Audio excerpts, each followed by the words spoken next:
I'm going to have to say this, and I know Kansu does not want me to do this. You're not even worth discussing these matters with. Little motherfucker gonna try to rob me. Well, I'm gonna show you how we do it up here in Benton. No, I wasn't trying to rob. Shut up! Why I bust a cap up in you. Now who sent you? So what's up? We standing tall in your short stuff. Yes. All nuts the bullshit that you dressed up. Address us on scholarship, homie, knowing you messed up. So fess up, you look for the best, knowing that that's us. So what's up? We standing tall in your short stuff. Yes. All nuts the bullshit that you dressed up. Address us on scholarship, homie, knowing you messed up. So fess up, you look for the best, knowing that that's us. Sword clown, know that it's over like it's the fourth down. We the source now. Hear a big bang with tanks on ground. More than the scrimmage, yeah, we forcing the sin, yeah, we pushing no limit. Leave the fight with no blemish. You the hometown, but you not receiving no privilege. We gon' do you bad, rape, rob, and pillage. But we nothing like the white man. I can see that you a big fan. Every time we go live, I see you in the damn stands. Watching and plotting, I see that you stalking a bit. Yes. You laughing at people, they seeing you taking. Here's the definition of plagiarism.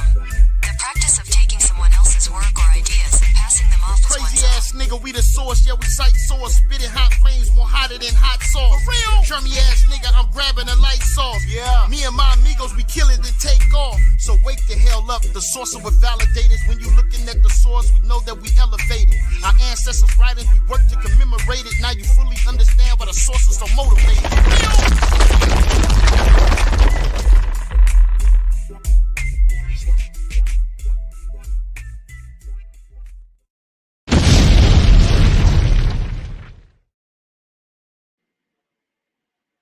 Source gang. Yo, man, we back, man. Source in the building. Shout out to the SUC, man. Sourced up click. Right? Shout out to the Gold Coast Gorillas. Shout out to the tanks on the ground, man. And as always, man, to the law and to the testimony, man. All right? This is what we about, man. Sourcing up. Right? So we got a special guest in the building. Right? Rabbi Lewis. We're gonna toss this topic around the table, man. The brother came to us and wanted to have this conversation concerning, is the New Testament historical? I mean, that's kind of broad, man, but we're gonna tackle this thing, man. We're gonna hear the brother out. You understand me? And before we do, man, I want to introduce the panel, man. Right? Gold Coast Gorillas in the building, man. Right? Y'all already know what it is. Umbaku in the building, man. King Self. And I got a bunch of questions for the rabbi, since he want to talk about if the New Testament. I got some questions about the historicity of this, man. Like, real talk. And I'm gonna say this too, and this get this off topic or this off the thing, but I want to say to my brother Jeremiah, you remember when 50 Cent he switched the song to Power? He switched the song when he switched the intro song to Power to the other one, and everybody was mad, motherfucker, because he switched it. Say, bro. I'm like that, like, bro. We say stop. We need to go back. We need to go stop. I'm on that one, but hey, that's what I'm saying. I'm gonna go back to I want to go back to the old source. The old source debate song is the best. That's the greatest. That's the greatest source debate intro in the fuck on the planet. But hey, I got some questions for Rabbi Lewis, and you know what I'm saying, it's finna go down tonight, y'all. Hey, y'all call in, y'all like, subscribe, Gold Coast Gorillas, SUC in the building. It ain't the game say the source is a motherfucking stick up, goddamn. You did? Let's get it. That's right, man. That's right, man. Gold Coast Gorillas in the building, man. Well, let me say something about the new intro song, right? The reason that's special to me, man, is that it was produced by our very own Pro Rizzo One, man. Right, man. See, I put some respect on that brother's name. That brother's big talented. Hold on, let me turn my camera on. Hold on, man. Let me turn my horn on, man. You know what I'm saying? For my bro. For my bro. You know what I'm saying? We gonna give my chick a round of applause. You're too kind. Hey, Don. You know what? We gonna rock that till the wheels fall Right off. there, bro. But I don't give a goddamn, nigga. We still gonna go with the that motherfucker was Hey, jamming. so, bro, if you don't take that V-neck T-shirt off, brother, Hey, man. you look like old man over there, bro. Hey, nigga, I'm like a 1960 porn star, nigga. You got me. Oh my God. I'm in there, Hey, baby. family. You know what I'm saying? I just want to say shalom to y'all. Takes on the ground. Hey, let's get it in. I'm about to jump on the bike and I'm about to head to the crib, so I'm gonna see y'all when I get there. Yeah, let's go, man. Be careful out there. Be careful out there, man. Right? Hey, man. Look, man. We got the Scholastic Killmonger, man, all the way from H-Town, man, in the building, man. Talk to us, family. Shalom. What's good, family, man? I'm just here to be part of the conversation, you know what I'm saying? Get in and participate with the source, because, you know, we source stuff click and we ready to get it in at all times, baby. That's right, man. Right? My hood, my nigga, man. Right. Yeah, man. We got Dallas Bread, right? Source, debate league champion, man. Put some respect on his brother's name, man. The Scholastic Bully, man. What's going on? I speak to the family. Man, you know what it is. 7 gang over everything. Source gang over everything. 7 candlesticks up in any debate. That's a stick up. You know what I'm saying? I just want to address something, man. We really do our due diligence in our studies and our information. Y'all gonna see that tonight. And we bring forth citations and sources. We don't go and look for validation at other channels such as Sonetta. And I'm just gonna say the name, like our opponents, quote unquote, you're really not competing with us. Y'all ain't even got a channel. You know what I'm saying? Y'all go over there and get embarrassed, dog walk, and get kicked off the channel. Say the name so I can say it. Lying, Name. man, you lying then niggas is lame as hell. You niggas pussy, god damn it. You lying then niggas. You went straight to it. I've been waiting on the nigga to say the name, nigga. Hey, the kitten league. But you know what? Hey, we over here cultivating and building our channel. They gotta look for somebody else to help them. Fuck that. That nigga, the CEO that let the goddamn bullies off the leash. The CEO that cut the goddamn chains off the motherfucking hyenas and lions. Fuck you, lions, then niggas. Fuck all you hoe ass niggas to the teeth. I'm going in with it, nigga. Fuck you bullshit. Fuck you hoe ass niggas. I'm with the Gold Coast. I'm with the Gold Coast Gorilla on that one. I'm material already. Yeah, I'm material better than yours. Our quality better than yours, and we got a YouTube channel. Y'all looking for a home. You guys are the nomads of the internet. Y'all trying to find somewhere to stay. You understand? They still in the wilderness. We setting up the kingdom. The God self been waiting to come up at me, man. I'm telling you now, man. This the chemic God that came out. This ain't self of the Bible. The little nigga that was the third son of Adam. You know, he gave birth to Enoch and all that other ass shit. No, nigga, this the nigga from Kemet. This the nigga. Yeah, this the self that cut off penises. Nigga, I killed my own nephew, nigga, for the goddamn throne, nigga. Fuck you, nigga. I kill you, nigga. Hey, hey, Pro Rizzo. Stop playing. Pro Rizzo, man. What we gonna do with these guys, man? What we gonna do? Talk to me, Pro Rizzo, man. And man, you gotta feed them, water them, and hope they grow. That's all.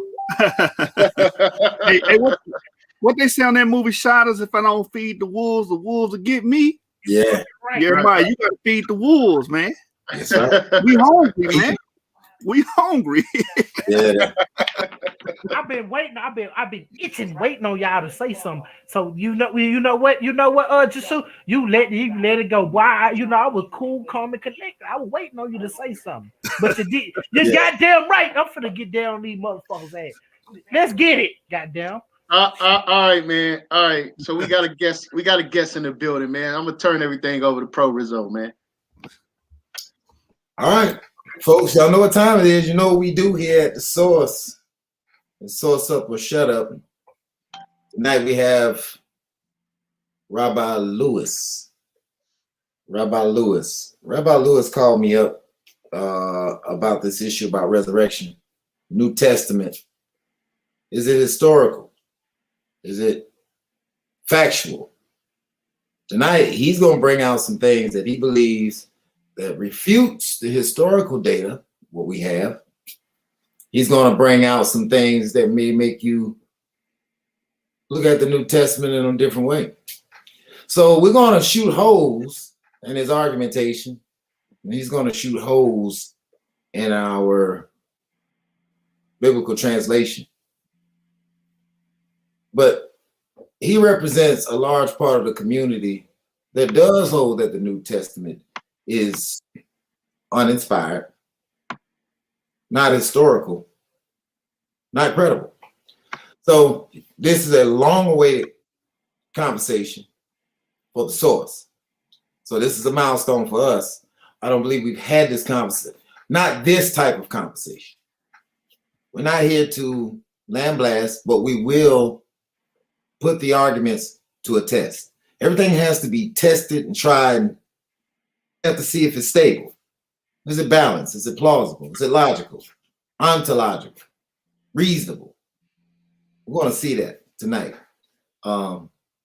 He'll do his best to show you the weaknesses in the historical data. And that deals with historians, grammatarians, linguists, scribes, theologians. It deals with everything that we understand about the Bible. He's going to try to show us the antagonists. So, Rabbi Lewis, how you doing out? Yes, sir. Can you guys hear me? Yes, sir. In the name of Allah, the most merciful, the especially merciful. I bear witness there is no God but Allah. Muhammad is his messenger. And I see represent Allah from their own egos. My name is Rabbi Lewis, aka Louis Islam. So honor to be on the panel. And they've heard of me from SVDL or some other panels I've done. I've done a myriad of panels, So inshallah, tonight will be an incredible discussion. And hopefully it'll be very exciting for you. Okay. Rabbi Lewis, would you tell us exactly where your school of thought begins, just for the sake of the audience and for the panel? Yeah, definitely. So I used to be with Great Millstone years ago, 12 years ago. Great Millstone, the Black Hebrew Israelite group. Then I became a Hebrew rooter. Then I came into Shia Islam, It was just like, I'm sorry, go ahead. Just one question. How long were you with GMS before you made the transition? Okay, probably about 7 years. 7 years. Okay. Okay, so you 7 years in, and then you converted to Islam, or you began to study Islam? How did that go? Yeah, so I was still Hebrew Israelite, but I was taking Arabic courses through Sheikh Abu Toba from Timbuktu Seminary School. I went to seminary school myself. So I was enrolled in the Arabic course, but I was still a Hebrew Israelite. And I remember my Sheikh Abu Toba, my instructor, crying hysterically because his mom had died a kafir. A kafir is Arabic, means like a disbeliever. And he was hysterically crying. He was so sad because in Islam, you can't pray for your parents if they were not believers. They were kafirs. So Right. It's so historical because he couldn't pray for his mother, and then she might go to Gehenna, the hellfire.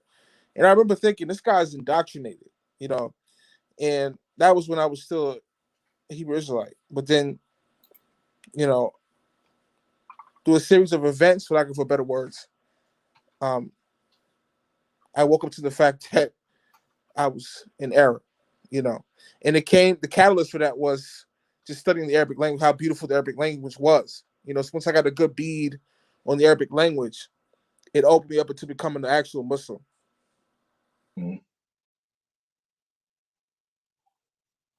Okay, so you leave GMS after being there 7 years, and then you decide to study Arabic, and you convert over to Islam. Correct. Like I said, the catalyst for that was certainly the Arabic language, how magnificent the language is, how beautiful it is. One last question. What exactly made you leave GMS? You never gave us any data on why you left GMS. Okay, so after I left GMS, right? Like I was with a group of Black Israelites called the House of Yah out of Chicago in Louisiana. They're not Messianic. I was studying with them, and one of my students who I brought into the faith, Black Israelite faith, was with Zabak. You guys know Zabak, right? From House of Israel. Oh yeah. So my student was actually a member of Zabak's camp as well. He was studying with me, but he was also fellowshipping with Zabak's camp. So one night we had a discussion between me and Zabak in his camp about some issues with the book of Daniel or whatever that my teacher had showed me. And yes, you know, the reason why I left GMS is because, you know, I had a good understanding of the Bible, and I could see that, you know, they were in error in many ways. Such as? Yeah, they have twisted logic. Like they're Black Israelites, but they believe in the New Testament. I don't understand. I don't know any. I mean, there are Jews for Judaism, but I don't know any real Jews who believe in the Brit Hachad Shah. So it's the New Testament. I don't know anybody who does that. Hold, Rizzo, let me ask him a question. Is that the only thing that you disagree with GMS about? You got some background noise. Well, the background of my question is, I'm not gonna deviate or beat around the bush from the question. Was the question that Brother Polite had asked those brothers on the video that he did about the age of the child of which y'all will be taken in the kingdom of heaven? Did you disagree with them, or did you agree with them with that about the age of the child of the woman where you're supposed to marry? I'm muting the mic. Okay. Rabbi? Yeah. So and they just have twisted logic. Like they believe in the New Testament. I don't understand how you claim to be a Jew and at the same time simultaneously you believe in the New Testament. It doesn't make sense to me. Like all the Jews I know don't believe in the I mean, you know, you got some Hebrew rooters who do, but they're twisted as well. They're very twisted. Their understanding is twisted. Okay, so how do you define New Testament? How do you, I mean, where are you getting the basis of your understanding about New Testament and real Jews? This is that is a very unique way of putting it. Since that's what we're discussing anyway. You're saying no real Jews believe in the New Testament, right? Correct. You don't have to mute out every time out, but this is an open discussion. You can leave your mic unmuted. So what is your understanding about New Testament, Rabbi? Okay, for what I understand is that it's bogus. You know, the plot and summaries of the text has been proven to be interpolation, or we call in Arabic badah. Badah is Arabic from innovation. It's full of badah. It's full of tawfiq, which is Arabic for textual variance. It's also full of tajdid, which is Arabic for blasphemy. So, and I'm prepared to prove that tonight that this the New Testament is just that it's new and it's twisted. So, Tawdif. How do you define Tawdif? Tawdif is the Arabic form for our English word blasphemy, which comes from the Greek blaspheme or blasphemos. What in the New Testament is actually blasphemy, according to your knowledge? Wow, good question. I'm overwhelmed what I have to say to that, but I'll try to be as coherent as possible. You know, Jesus claims to be the Son of God.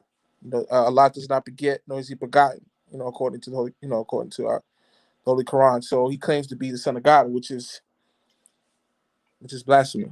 You know, that's what the Jews stated in the first century. Here, let's show you a citation. I would like for you to. I'm going to share my screen here, so we can walk through. I want you to walk through this with us and show us where you get your understanding from it. Okay. I'm going to pull this verse. And this comes out of the Greek New Testament. I gotta switch screens here. This is the book of John. I'll share my screen now. This is the book of John, 10 at verse 33. Am I coming through? Is it visible on the screen for you guys? Yes. Okay. And the Jews answered him, saying, for good work we stone thee not, but for blasphemy, tardif. And because thou, being a man, makest thyself God, because he said that God was his father. Right?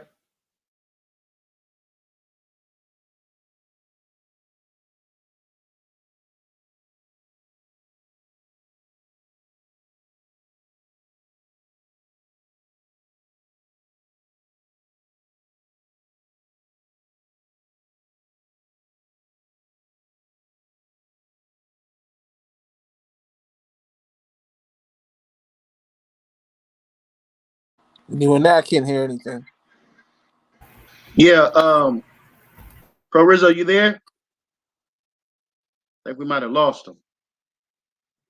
So he was asking you about St. John's 10:33. Yeah, he was asking you about the word blasphemy.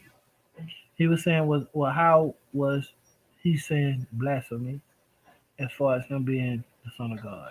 That's the way I'm sorry, I dropped off.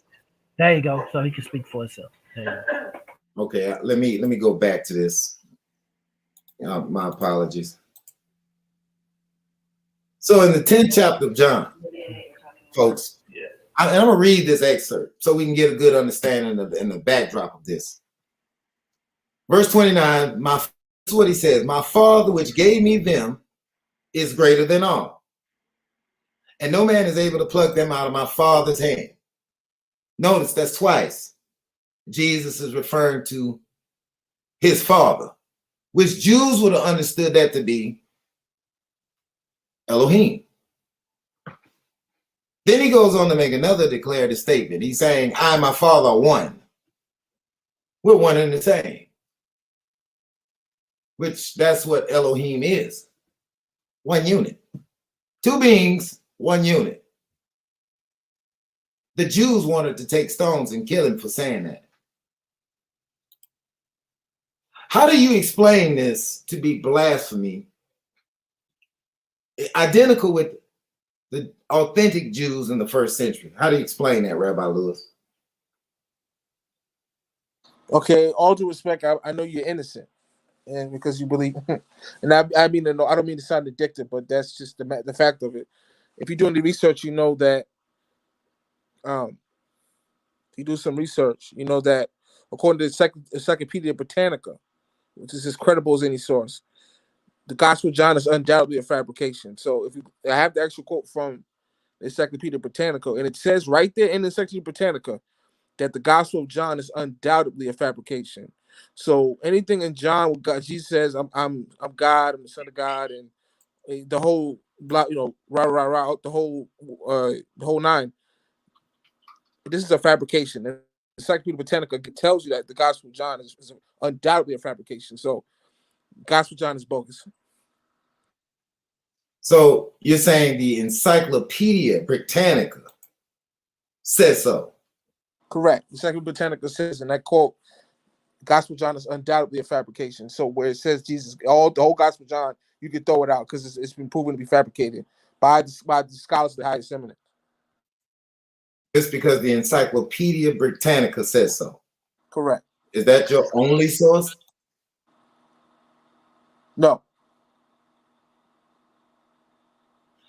I want to ask you something about the Encyclopedia Britannica. What do you know about it? Quite a bit. To introduce myself, people may not know again who I am. My name is Rabbi Lewis. I've written over 30 books myself, and I've written over 10 books on the Gospels alone. I've literally dedicated 10 books to debunking the Gospels, just the Gospels themselves. So I'm very privy to the topic. Do you know when the first Britannica was published? I'm sure it's in my book, and I'd have to go back in my work. I've written over 30 books, and I've written over 10 books on this topic. So, but go ahead. I'm listening. I'm all ears. It was first published in 1760. That's about 1768 years after Christ dies.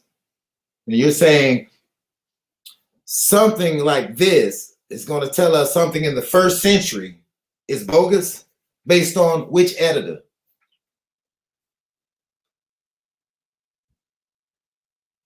Okay, can I respond to that? Sure, go ahead. This is the pot calling the kettle black. Let me ask you a question. It's not on topic. It's very relevant to the topic. What's the first picture we have? What it dated to? The first picture we have of Jesus, not Jesus himself, but him being crucified. What's the first picture or effigy or motif that we have of Jesus being crucified? Can you give me a date? Because I'm making a point here. No, I don't know how that has anything to do with the Encyclopedia Britannica, but if you want to segue off into that, sure, we can. We can talk about that. Yes, the question is, what is the earliest effigy? Or go ahead. Tell us. I don't know. You don't know? No. Because you made a fallacious statement that the Saint Britannica is Johnny come lately, essentially, right? Is that what you're saying? It's some odd years Johnny come lately. Right. Okay. No problem. So, does anyone want to tackle that? Does anybody know the earliest picture of Jesus being crucified? I don't see how a picture would be more relevant than a historical account, and we have historical accounts. No. My question is, what's the first depiction? What's the first depiction? Okay, but I understand what your question is, but I don't see how a picture could be the be all and end all in a situation where you're trying to find out whether someone existed or not, or whether they lived at a certain time period or whether they died. Like, all right, hold on. I was about to say, because the consensus. Hold on, I got you, brother. You had some time to build. Let me see what I gotta say. Because the consensus is amongst the scholars is that the facts about Jesus' life is that he was baptized by John the Baptist and he was crucified under Pontius Pilate. There's no question about that by any secular or believing historians that deal with the Bible. All of them confirm those things. Okay, can I respond? Go ahead, bro. Sure. That's bogus. You ever Julian Doe? Ever heard of Julian Doe's work, Crucifixion, the Doodle? But okay, Julian Doe? I'm a source up then. That's what I'm gonna do, because when these people just start yelling stuff is fallacious, the best thing to do is source up on them. Hey, can I bring up a point? Is it okay if King Cell bring up a point? Go ahead. I want to share my screen, if that's okay. Go ahead, King Cell. All right, let me share screen. Share. Just your background a little now. Okay, let me mute the TV. Alright, let me see, share screen. Let's go right here. Let me see, right here.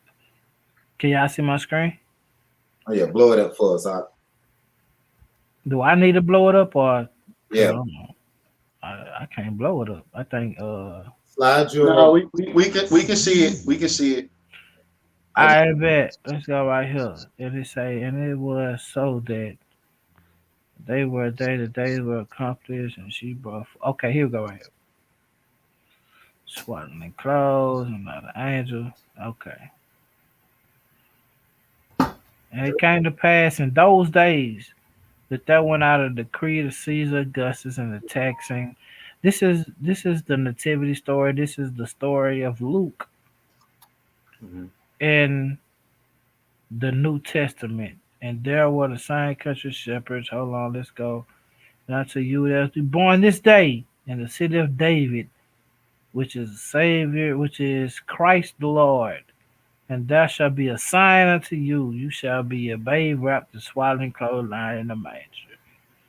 So I believe that everybody knows how this story came about, right? The story is that Mary was impregnated with Hey, with the Holy Spirit. With Joseph, baby. See, that's why I like you as a Hebrew, James. That's why I like you. I'm just saying the Peshitta doesn't have that account in it. But see the thing about But the everybody Bible, go ahead. But see, that's what I'm saying. The thing about the Bible is this is the King James version of the Bible. So what the brother said, and he said that the man is saying that he's the son of God. When we read this, we know that this is not possible. Like what you just said, that Jesus is the son of Joseph. Mm-hmm. So what the rabbi is saying is actually true. That Incorrect. him saying that he's the son of God is blasphemy. He's not the son of God. He's the son of Joseph. The son of God is a title of the son of God is the title of a coming Messiah that was supposed to come through the seed of David. Oh, okay. So he wasn't born through the Holy Spirit. So none of the this Holy Spirit did overtake her when she conceived. Hold on, now you're confusing me. So now in Matthew, Mark, and Luke, because if I go if I go to Matthew, it will say that Joseph never laid with Mary. We have no manuscripts with that portion of it in it. That's saying that single manuscript. That's saying that Joseph never laid with Mary. No, that has the virgin birth scenario in it. We don't have a single manuscript that has it. I mean, I know some people on here do accept that, so I'm not trying to just be like, downplaying it, but on my stance, I can't find a single manuscript that has the virgin birth account. And even if I read the King James version, I don't see she just magically had a baby. I can definitely see how people can take it that way, because it does have a little section and says after she conceived, he knew or not, and stuff like that. But I mean, that could be taken multiple ways. It could be taken as, okay, well, he didn't have sex with her after he found out she was pregnant, or that he never had sex with her at all. So I can see how people can take it that way. I just take it the former. But see, I take it like, because I'm trying to find the one where the scripture. But the thing about the rabbi, though, I was going to that Jesus existed. Jesus was baptized by John the Baptist, and Jesus was crucified under Pontius Pilate. And what I wanted to do was, validate those points, because he seemed to be against those points. You know what I'm saying? So let me go ahead and pull this up. So first, I'm gonna go to Tacitus. My screen should be sharing. I'm gonna go to Tacitus. This book 15, chapter 24, where he states that Jesus was crucified by Pontius Pilate. Now, Tacitus lived from 56 AD to 120 AD. So it was about 25 years after the account. So he getting firsthand knowledge from people who witnessed this. And even when you see it, the way he talks about the Christians, like it says in the source with the negative tone, it makes it unlikely that it was forged by a Christian scribe. And this is from Eddie Boyd, the Jesus legend, a case for the historical reliability of the synoptic Jesus tradition. And then you had Mara Bar Serapion. He wrote a letter to his son and mentioned Jesus of Nazareth. So it's a lot of evidence that shows that this that Jesus existed right here. Virtually all scholars support the historicity of Jesus and reject the Christ myth theory that Jesus never existed by Robert E. Von Voist in Jesus Outside the New Testament and Introduction to the Ancient Evidence. In this one, two events almost universally assent are that Jesus was baptized by John the Baptist and was crucified by order of Pontius Pilate. And that's from James Dunn and Jesus Remembered on page 339. And right here, you see the Pontius Pilate, the stone with Pontius Pilate mentioned on it. And so I just want to point these things out to show that this is historical fact. This isn't something that we just over here, pushing out because we accept the New Testament. This is supported outside of the scriptures, just like it is inside the scriptures. Exactly. So, Rabbi, back to you. Okay, can I respond to that? Floor is yours, brother. All right, this is bogus. This is totally bogus. This is an excellent book by Julian Doe. You guys familiar with Julian Doe's work? Crucifixion, the Doodle. Julius Dolesworth? Julian Doe's work, Crucifixion, the Doodle.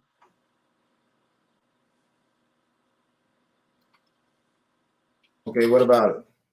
In his book, he inspired my book I wrote a book called Crucifixion, History of Fabrication, where I debunked the crucifixion story, right? But it was inspired by, it was an older Julian Doe's work, Crucifixion, the Doodle. He actually was a filmmaker, right? And he actually went to Jerusalem, right? And you guys hear me? Yeah. He was a filmmaker. Julian Doe's a filmmaker. He went to Jerusalem back a couple years back, 2008, right? He wrote a book, but they was trying to reenact the crucifixion scene because they were shooting a video called The Life of Brian, right? And there were no trees there to do the crucifixion scene in Jerusalem. There were no trees there, you know? So they had to get trees imported to actually shoot the crucifixion because there were no trees in Jerusalem. And this is backed up by the biblical text because back when King David and King Solomon, the time of King David and King Solomon, they were building the temple, Solomon built the temple because David had too much blood on his hand, right? So they're building the temple, and they didn't have any trees to build the temple in Jerusalem. So not only were there no trees there during the time of JC, Jesus of Nazareth, but back in the time of David and Solomon, there were no trees in Jerusalem. They had to get trees imported from Lebanon, right? You guys know what Lebanon is, right? Okay. Correct. We're not getting your point.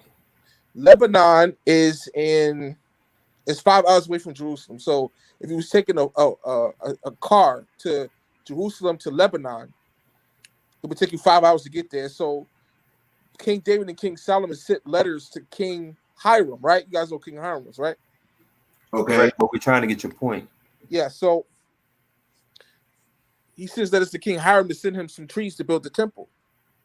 Because, like I said, there were no temples in Jerusalem. There was no trees there. He had to send letters to King Hiram, the Canaanite dude from Lebanon, to send him trees to build the temples because there were no trees in Jerusalem.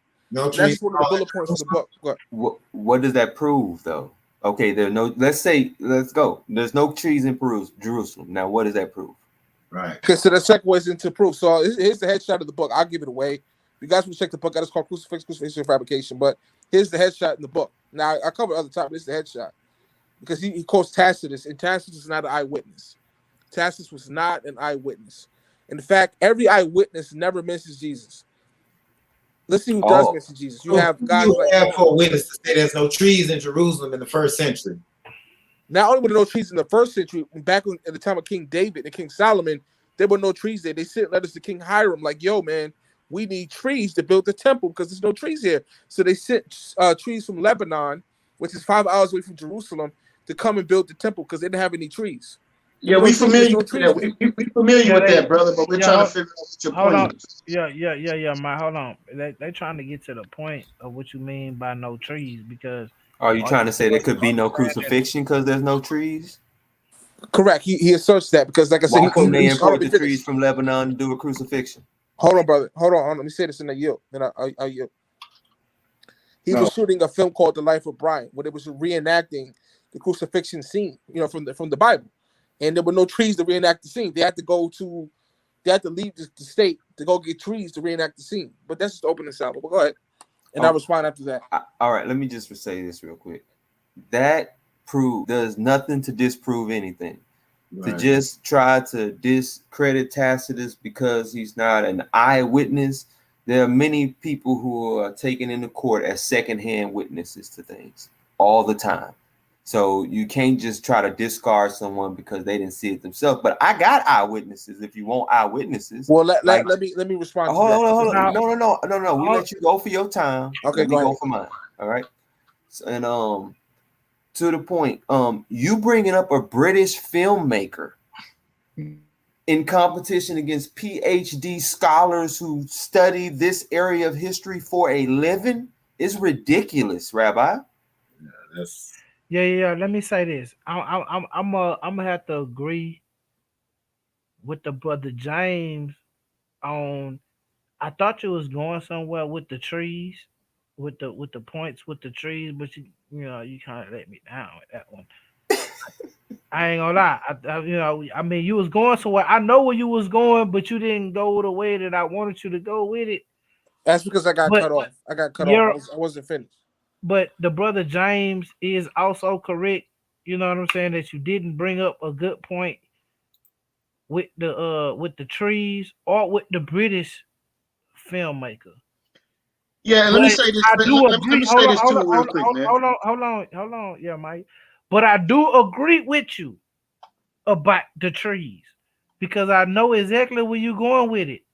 And them goat herders ain't had no trees around there to be building nothing. But All right. if I'm gonna tell you like this, brother, if you gonna come in this fight, say, bro, you got to do better than this with these brothers, with these Hebrews over here. These are different type of brew of Hebrews. Right. You dealing with a whole nother pack of Hebrews. These ain't your regular Hebrews, bro. Let me Okay, say this. Let me say this, and I'll give it right over to you, Rabbi Lewis. 1 second. We know during the time of Christ, around the first century, that Jerusalem was occupied by the Romans, and that occupation generated certain governors to rule over that region. The purpose of them ruling over that region is to keep the people civil and to quell rebellion. One of the primary execution rituals that they utilized was crucifixion. So of course they would bring in or send for trees. You understand? So they could create. My screen froze or something. Can y'all hear me? yes. Yeah, of course they would send for the tools that they need to quell rebellion. So that's not a strong point at all, brother, when they were being occupied by the Romans. And that was one of their main instruments of punishment. I yield. Okay, can I respond now? Yeah, go ahead. Okay, first thing, that's bogus. First thing, if you look at the word for cross in Greek, it's starios, right?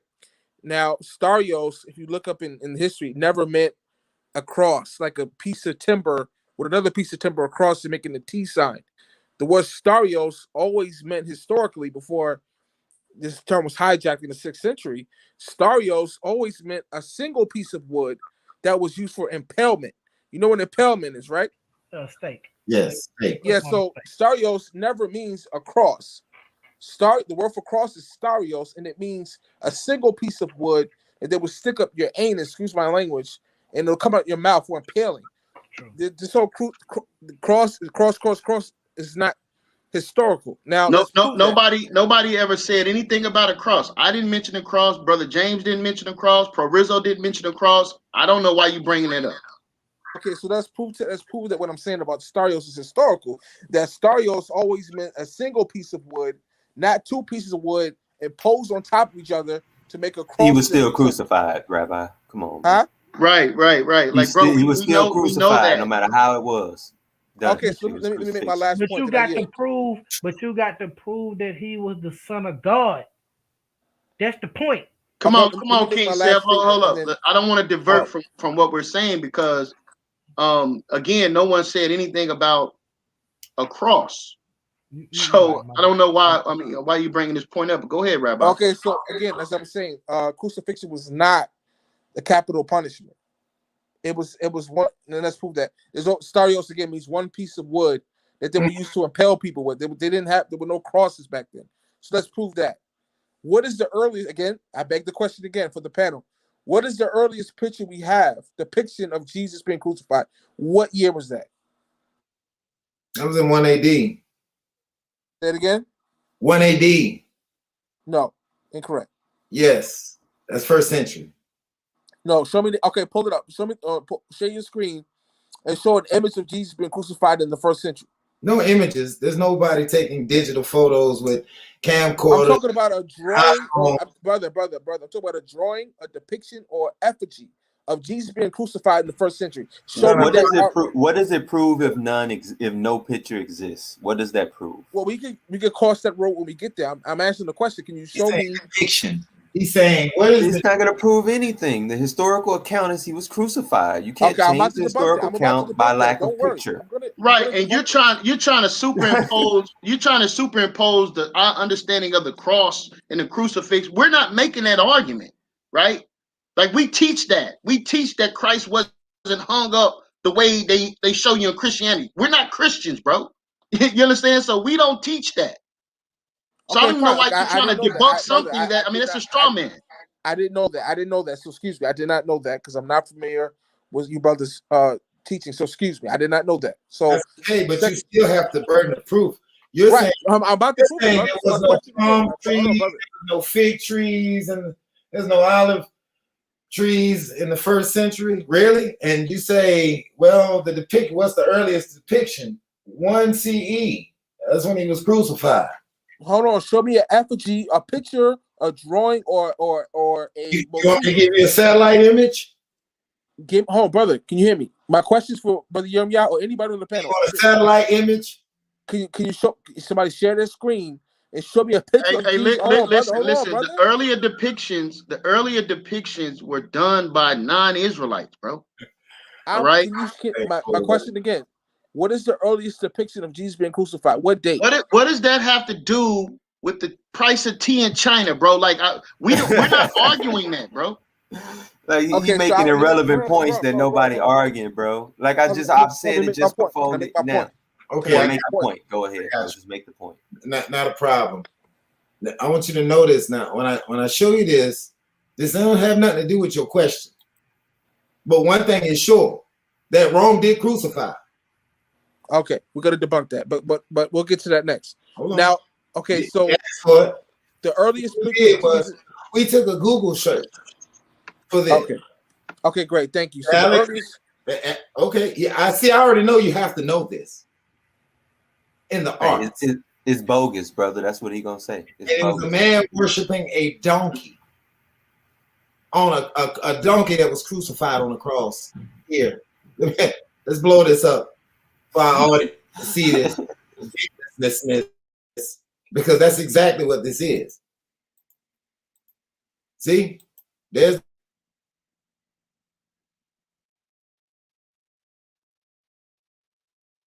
I can hear Brother Don. Can you hear me? Yeah. Is this what you're looking for? Is this what you're looking for? I'm asking. What is the date on this? What is the date on this? I don't know. I need a date. I asked for a date. BC. I mean, I still don't understand the relevance, Rabbi. Let's just say it don't exist, brother, and tell us. Century CE. That's when this is when the depiction comes out. Second century CE. It's about 200 years after Christ. Common era, folks. Christian era. So you're right away. It does not. Say it again. You're breaking up a little bit. Say it again. Breaking up a bit, Don. I'm not gonna lie. I'm understanding what Jeremiah on right now. I'm trying to see what the relevance of is this the New Testament being historical, Rabbi. Like I'm agreeing with you with a lot of your stance, but you going off and deviating from is the New Testament historical or not? See that's my thing right there. So we got to prove, and I'm with you. I'm 100% behind you. We got to prove to these people here, these goat herders, that the New Testament is not historical. You see what I'm saying? And so the crucifixion with the cross, not in there. So they got us on that one. Now, the only thing, we got a lot of other things we can say ain't historical. Can you pick another point? Okay, can I respond to what he just showed from the second century? Yes, sir. Go ahead. Okay, that's not Jesus. That's a horse. I asked you the earliest depiction of Jesus being crucified, not a horse from the second century. Jesus himself, not a parody or what they're claiming to be a insult to Jesus, what is the earliest depiction of Jesus being put on the cross? Not a horse. You showed me a horse. Bro. Again, what's your point? Please get at the point, brother. He don't have one, man. He just I like do have a hammering point. that I have in. a point. Yeah. I do. Okay, well, can you go ahead and get to the point? We showed you the image you asked for from the 2nd century. That's all not right, actual. That's not Jesus. That's a horse. Okay, fine. You don't accept whatever. it, so just go on and make your point of the image not existing.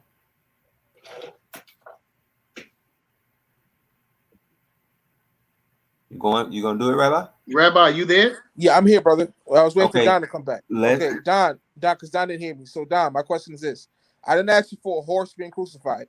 I asked you for the earliest image of Jesus being crucified. Oh my not goodness! a horse. I mean, hey, Rabbi, do you hear me? Can you hear me, bro? Yeah, I can hear you. Okay, listen.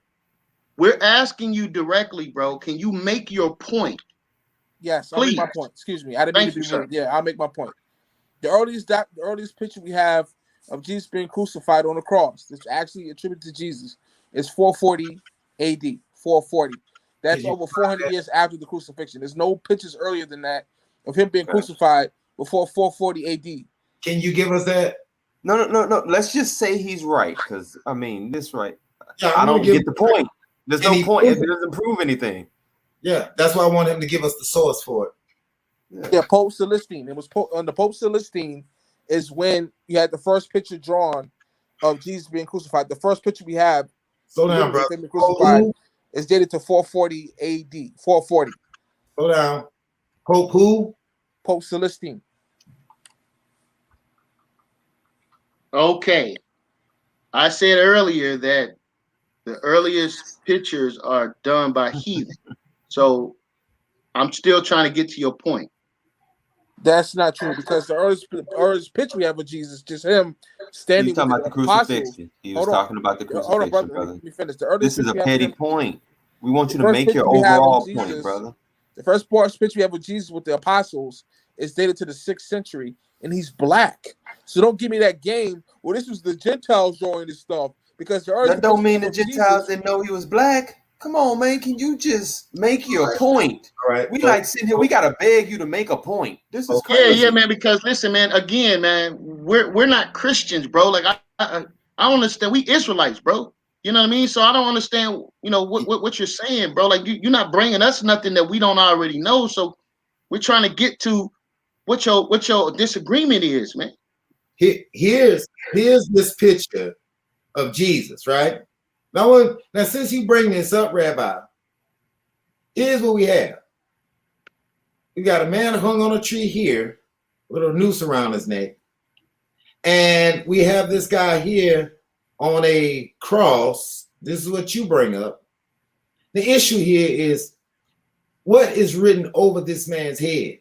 Now you calling this an early depiction because you went here and got this, as you stated, 400 years later. Unmute your mic. I want to ask you, just for the sake of argument, is this what you're referring to? Of course, this is exactly as you can see. Scroll back up again. What does it say at the top of the picture? It says, wait for the catch up. The earliest depiction of the crucifix. That's the earliest depiction we have of the crucifixion is right in front of you. This is dated to 420 to 440 AD, 440 years after Jesus.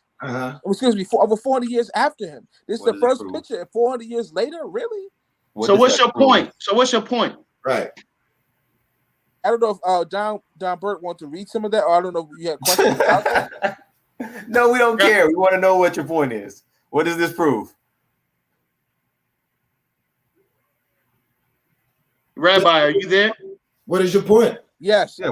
What does this prove? What is this image being made 400 years later? What does it prove? Okay, so I have the list in my book of everybody who ever mentions Jesus.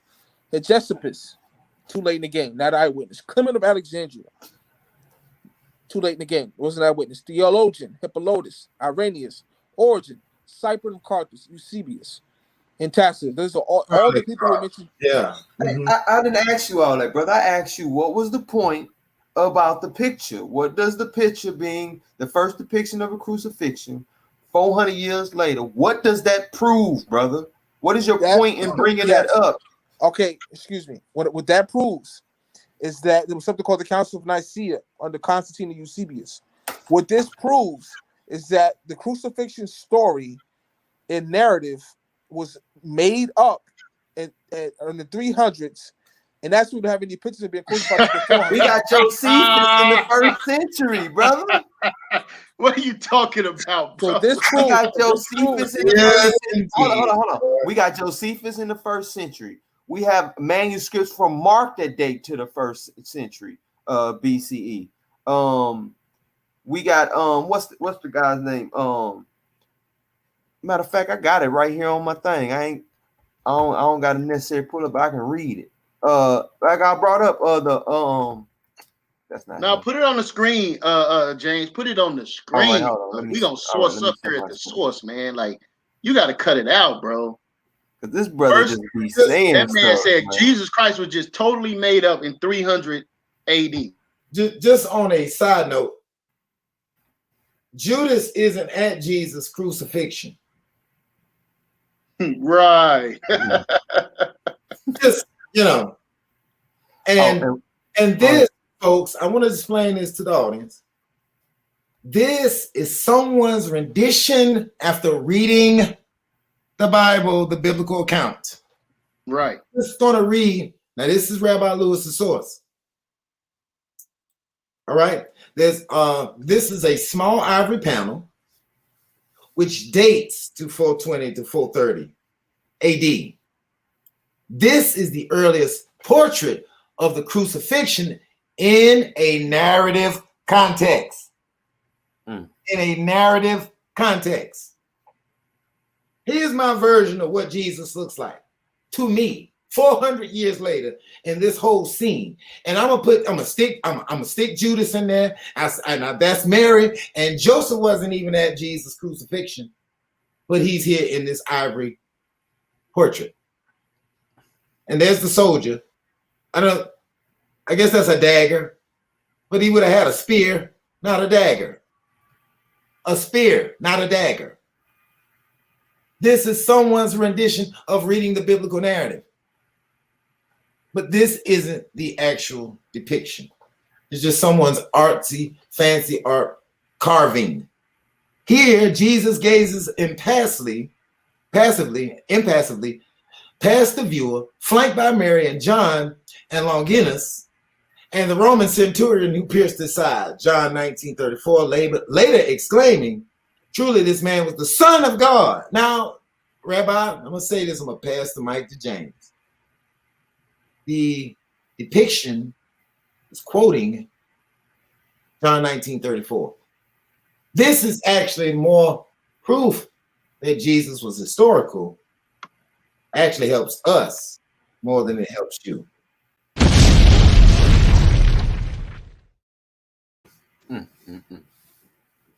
All right, let me go on. Kill shot. Let me go and share my screen right here, man. This is from a debate I did not too long ago, but sourced up, so we got to get them sources. Right here, the New Testament has only 40 lines that's unresolved by textual criticism. That makes it 99.5% accurate to the original that was written. And this is from a general introduction to the Bible on page 475. The 4 early church fathers document that the New Testament was written in this order. And this is before the Council of Nicaea. So these things was already down according to them. And everybody I'm quoting before the Council of Nicaea. Matthew wrote the gospel amongst the Jews in their own tongue, while Paul and Peter were in Rome. Mark, the disciple of Peter, handed us the preaching of Peter. Luke, a follower of Paul, set forth the gospel. And later, John, the disciple, wrote one in Ephesus. And it's from St. Irenaeus, Bishop of Lyon. And that was in 130. And he lived between 130 and 202 AD. And he was a follower of Polycarp. Then you got Clement of Alexandria, who said it before that. You have Papias, and you have Tertullian. All these people are Christians. That's right. All these people are Christians. Right. Followers of Christ before the Council of Nicaea. So you can't come with a Council of Nicaea crucifixion argument, brother. That's weak. And then these go are ahead. Greek fathers. That's the kick part, James. You know what I'm saying? These are the anti-Nicene church fathers. Yeah, before the Nicene Council. You see, at least 150 years prior to Constantine, which was roughly about 302 AD. Mm-hmm. That's not an argument you're making, Rabbi. That's a bad historical reference, what you're giving us. It's unhistorical. By all accounts. James is right. Okay, can I respond? Have some fun. I have a lot to say. Before I headshot the crucifixion, so he brings up a myriad of people who are not contemporary. Give me one person who lived during the time of Jesus, not 50 years later, 70 years later, with church apologists. Show me one. Hold up. Before you try to put some burden of proof on us, you made a bold statement about Constantine, brother. All right, and the man just refuted you. You just gonna totally ignore what the man just brought. He saw stuff on you, and you just gonna totally ignore what that man just brought, man. Okay, you made a bold statement, let me brother. Let me deal with that. So, can I respond to that? Yeah. Yeah. So, if you read Julian Dole's work, you would know that when it says the historians say that what. Let me ask you guys. Let me see what you guys know. Is Julian Dole a scholar? Hold on. Let me finish, brother. How did Constantine know about the cross? Let me ask you that. I'm not going to answer that because I want to know if Julian Dole, because you're quoting him as if he's some type of PhD historian or something. Julian Dole is British. Before you make an appeal to authority. No. An appeal to authority is only an appeal to authority if they're not an authority in the field of mention, not if they are. Hold on. You are supposed to appeal to people who are authorities in that field. Brother, how did Constantine learn about the cross? Let me ask you that. He learned about it probably from reading the writings of the anti-Nicene early church fathers. No. How did he learn about the cross? Look, you keep saying this is bogus, and no, it's not proof. It don't negate nothing I'm saying. Okay, it just makes you look foolish. Hold on. Let me finish what I'm saying. It just makes you look foolish because I bring up source after source after source and hit you with them, and all you can say is no, and then bring up a British filmmaker. Right. And try to ride him off like he a PhD. Okay, hold on. Let me respond to that. Again. Hold on. Again, I need somebody, just one apologist, scholar, church father who was contemporary with Jesus, who mentions him by name. Give me one. John the Elder. Okay, hold up. Let me go ahead and do that.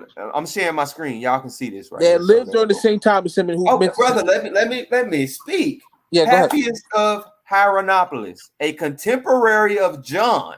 Says he heard the teachings of John the Elder, saying disciples Ariston and John the Elder were in his day. So he wrote. Wait a minute. He wrote down a first-hand eyewitness account. He's not contemporary. He's 70 AD. John the Elder died. John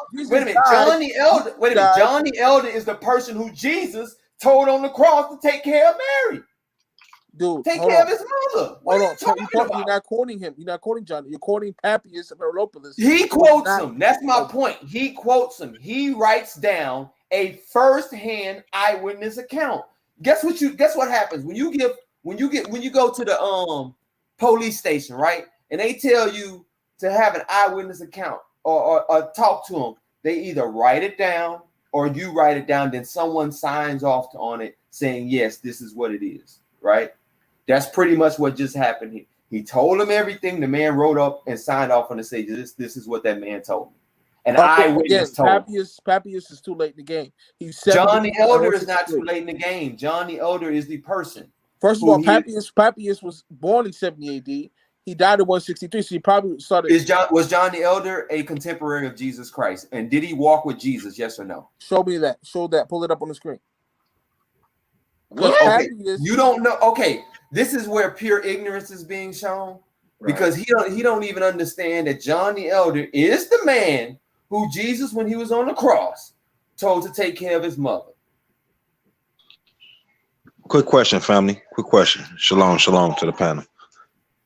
Rabbi Lewis, have you presented one source in this dialogue? Of course. So let me say this real quick. Philo of Alexandria, contemporary, doesn't mention Jesus by name. You got background noise. So what source did you bring to the table, brother? You saw mute your mic real quick. You got background noise. I responded. What source did you bring to the table? I brought Julian Dole's work crucifixion doodle and a couple other sources. So, hold on. You brought Julian Dole's, that's your source? That's his You source. brought who? Julian Dole's is an Dole. author. That's not a source. What source did you bring? okay, mute your mic real quick and I respond. So That's an author. Okay. hold on. Again, hold on. Papias, he quotes Papias. Papias is not I'm contemporary. gonna ask you again because we're not gonna do this. Oh my God. You already know I know about you. I'm just letting my brothers get to know about you. You know I don't play no games with you at all. So I'm gonna ask you again, brother. What sources? I didn't ask about no authors. What sources did you bring to this conversation? What sources? What do you mean sources? So let me explain y'all something about this idiot right here. Okay, so this dude don't never, ever have a source to back up nothing he says. And the sources that he do like to come with is his own magazines, his own pamphlets. Okay. None of that is credible here at the source. Okay. None of it. All right. So what you need to do is regroup, get yourself together, and get you some sources. Right? Yeah, man. Listen, man, because let me say this real quick, Rabbi Lewis, and I'll give it right to you. Real quick. The brother, man, shout out to the shout out to the Scholastic Killmonger, man. He ain't playing no games tonight, man. The man has brought multiple sources for certain statements that you made, and giving you somebody writing down an eyewitness, the eyewitness account, first-hand account. He written down the words that he said, which you said did not exist prior to Constantine. Now, I want to know if you're going to be scholastically honest, unless you can refute that the claim you made about there's no writings of Christ prior to Constantine, are you going to be scholastically honest and say you was wrong about that? Okay, can I respond? Yeah. Okay, please give me an opportunity to respond. So again, he brings up Papias. So please don't cut me off. He brings up Papias, who's not contemporary.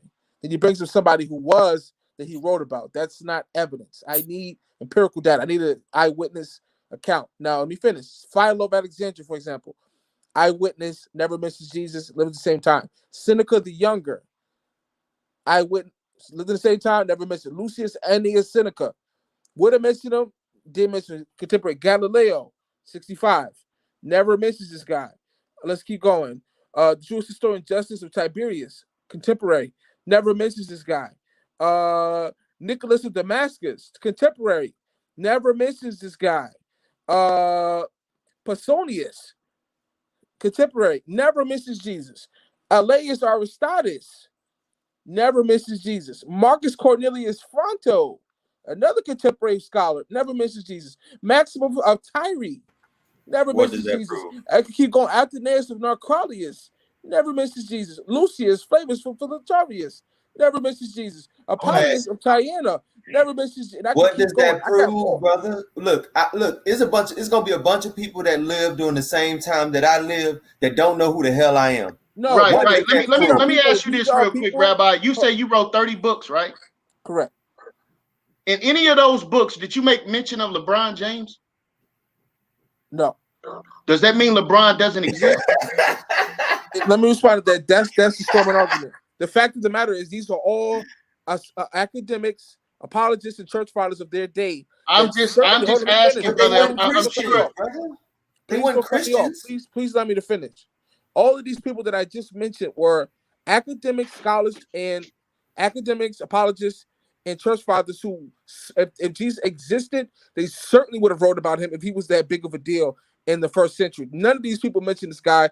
And I'm talking about over 20 contemporaries writers. Do you know how many never mentioned this guy, leaders? who never mentions him as an historical person? All these people you have that mentions this guy are people who lived 50 to 300 years later. Not one contemporary source. John the Elder is contemporary. Like, you can sit here and cry about it all you want. You can sit here and Josephus, he's not an eyewitness. Hold on, let me finish. Tacitus. Hold on, let me finish. You went through your list, bro. Hold no, up. That's people who did mention them. Let's you're not like what we do here. Like, you know what I'm saying? I'm bringing up the source, showing it so the whole world can see it. I understand you can sit here and say a lot of people didn't mention certain people. If you go to certain regions of the world, they're not gonna hear about things going on in other regions of the world. These are people who lived in the region who were writers. This is called an argument. Hold on, brother. These are people. Hey, ain't I in the middle of talking? Let's one at a time, brothers. Let them finish, and then you can respond, Rabbi. Yeah. Let them finish.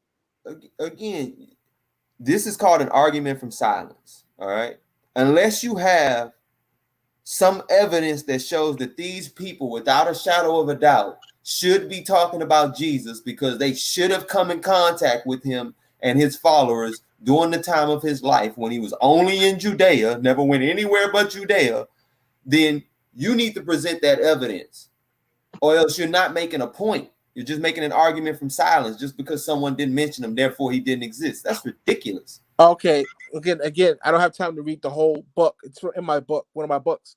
I do give you evidence of the fact. I gave everybody I list. I give their bio, their biography, who they were, and how they were relevant to at that time to have mentioned Jesus of Nazareth, or we want to call him Yeshua, whatever you want to call him. Excuse me.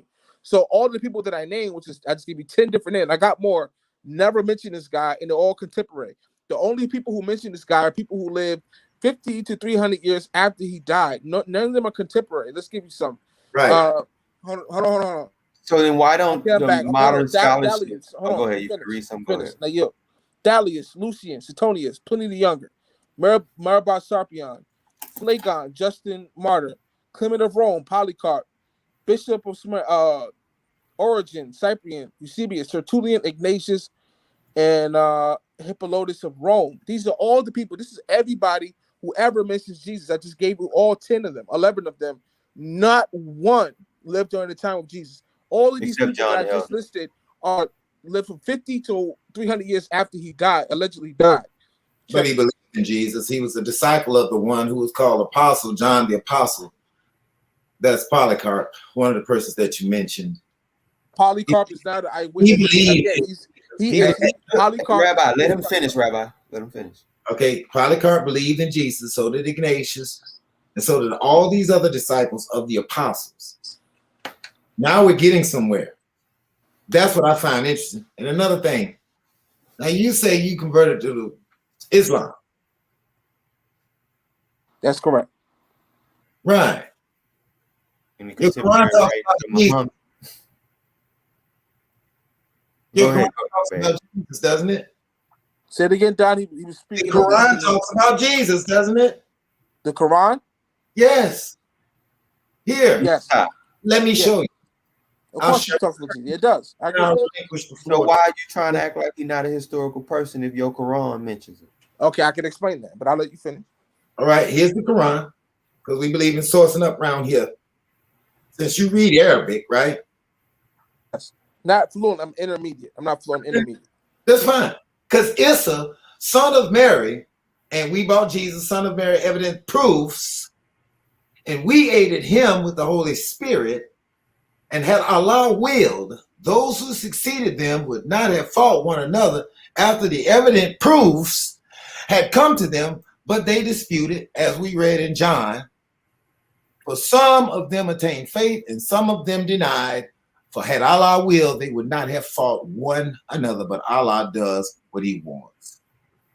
Fidal Solomon Bridges translation. Okay, can I respond? Yes. Well, like for you to explain to us how these two different versions are both talking about historical Jesus. Sure. Some 600 some years after Jesus. Right. 300 years after Constantine. And all these people that you talked about that lived and existed in the 1st and 2nd century talking about Jesus. And how do you say to us, all these folks, there's no historical proof? Okay. Okay, great. So I respond to that. There was an historical man named Yeshua who was a prophet. I agree with that. But did he resurrect? Did he got crucified?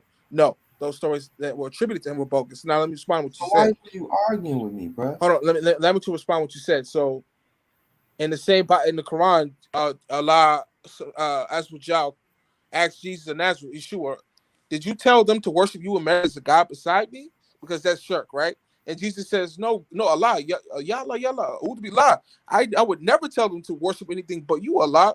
Allahu Akbar. So in the Quran, Jesus denies that he's a subject of worship, and he denied that his mother Mary was a subject of worship. Can you guys hear me? Yeah, we can hear you. So in the Holy Quran, Jesus denies his divinity because Allah asked him, did you tell them to worship you and marry as gods besides me? He said, what be lie? God forbid, Allah forbid. Wait. I never told him that. I told him to do what exactly you told me to tell him to do. Because I don't know what's in your heart. Where's that source? Where's that source? Where's the surah? Yes. I'll get that. Now, let me make my last statement, then I'll get that. So there's a book called the Gospel Barnabas, which was written by Barnabas, the Apostle Paul, who's a contemporary of Paul, and they took it out the canon at the Council of Nicaea. But in Barnabas, Jesus actually says, I have the quote, he took his arms to smite the ground and said, curse be anyone who answers to my saying I'm the Son of God. So he denied being the Son of God. Also, he denied the crucifixion. He said, I will remain in that infamy of crucifixion until Muhammad comes. So not only in Barnabas does Jesus mention Muhammad by name, only does he say he was not the Son of God. He also goes on to say that people will believe he was crucified on the cross until Muhammad would come and tell the people that he never was crucified. Checkmate. Okay, you just made about 4 claims. You have substantiated absolutely none of them. You know, it sounds good, but you are here to try to shoot holes in our walls. And so far, we're patching up everything you throw at us. But everything we hit you with, you don't come back with. This little cat mouse. Let's go to Surah Al-Ma'idah. A little while, but I want to go to Surah Al-Ma'idah. Surah Al-Ma'idah. Yeah, show us the in the Quran where Jesus denies his divinity. Hold on. Show us the surah. Surah Al-Ma'idah denies his own divinity. That ought to be interesting. Yeah, go to Surah Al-Ma'idah, verses ayat 115 to 116. That's Surah 5. If you don't know Arabic, in the Quran. We're in the Holy Quran. Surah Al-Ma'idah, which is Surah 5, 115 to 118. And pull it up on the screen so we can see it.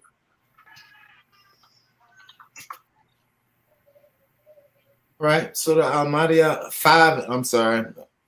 You said 115? Surah Al-Ma'idah, which is Surah 5, ayat number 115 to 120. Just go through the whole thing. Pull it up on the screen so we can see it. Inshallah. Right. Let me pull it up. It's not there, Don. Oh, you already on it. I know this dude. It's not there. So it certainly is there. You're about to find out. You're wasting your time right now, bro. Please don't insult me. Please don't insult me. It's there. Now you said no, it's not an insult. I don't insult nobody. I tell the truth about you people. All right, bro. Don't insult me, please. And second, I already told you. I tell the truth about you people. I don't have to insult you. Surah Al-Ma'idah chapter Surah Al-Ma'idah ayat 115 to 120. Pull it up on the screen. Okay, let's see if we have a 115 in this surah.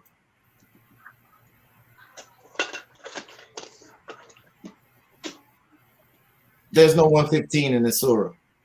It certainly is. The Surah Al-Ma'idah, again, Surah Al-Ma'idah verses 115. Let's see, because you and really be honest with you, you ought to be pulling this up. Right. To be honest with you. We put our own sources around here. Surah Al-Ma'idah, Surah 5, 116, 114 to 120. Boy, ignored everything you said. Yeah, I know it. I already know. It's. If you could pull it up on the screen so we can see it. Yeah, I'm gonna pull it up on the screen so we can see it. Right. Right. So we want what verse? Okay, Surah Al-Ma'idah, go down to 115 to 120. You sure you want to read that? Yeah, he wants to read this one, James. Okay, folks, we're gonna start play at 115. Yep, that's where he's starting at. I told you. I mean, folks, not get this firebomb ready. James, would you do us the honor? Oh, you want me to go? All right, let me start at 15 then. Man, I can't believe now, this. I want to make sure I can blow it up some if you can't see it that good. Now, this is what you pull for us out of Surah Almighty. Right. This is 5 or 15. This, you know, I just don't want to be the one to do it.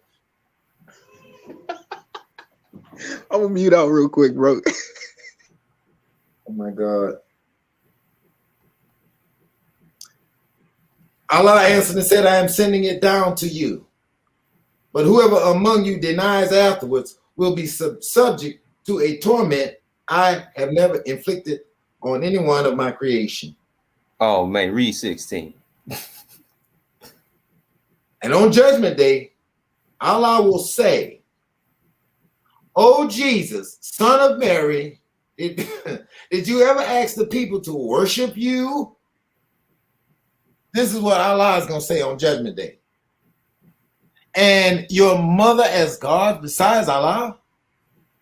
And what he's going to answer, what Jesus is going to say is, "Glory be to you. How could I ever say what I had no right to say? If I had said such a thing, you would have certainly known it. When? Before or after?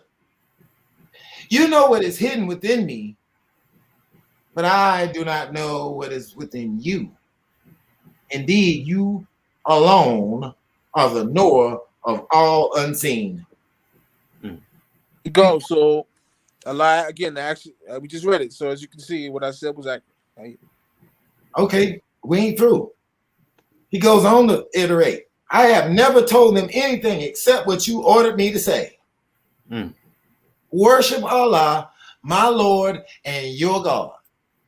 And I was witness over them as long as I remained among them. But when you took me, you were the witness over them, and you are a witness over all things. Then he goes on to say, if you punish them, they belong to you after all. But if you forgive them, you are surely the Almighty, all-wise. Hey, let me slide this one in, dog. Let me get this one in real quick. Come on. We read his. Let me go to this one right here. We in Surah Al-Imran, right? Yeah. 3:45.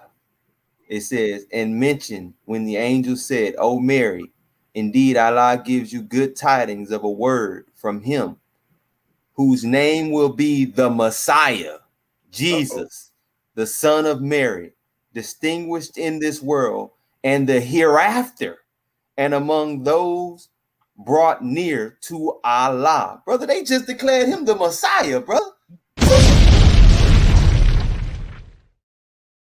Hey, somebody sit this man down. He don't even know what Allah got to say about it. Sit your $5 ass down before I make change. Now, and I read it over and over again where it called him God. I sent you.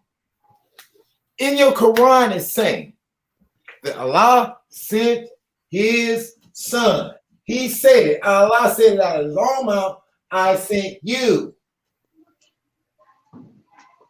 Not the prophet.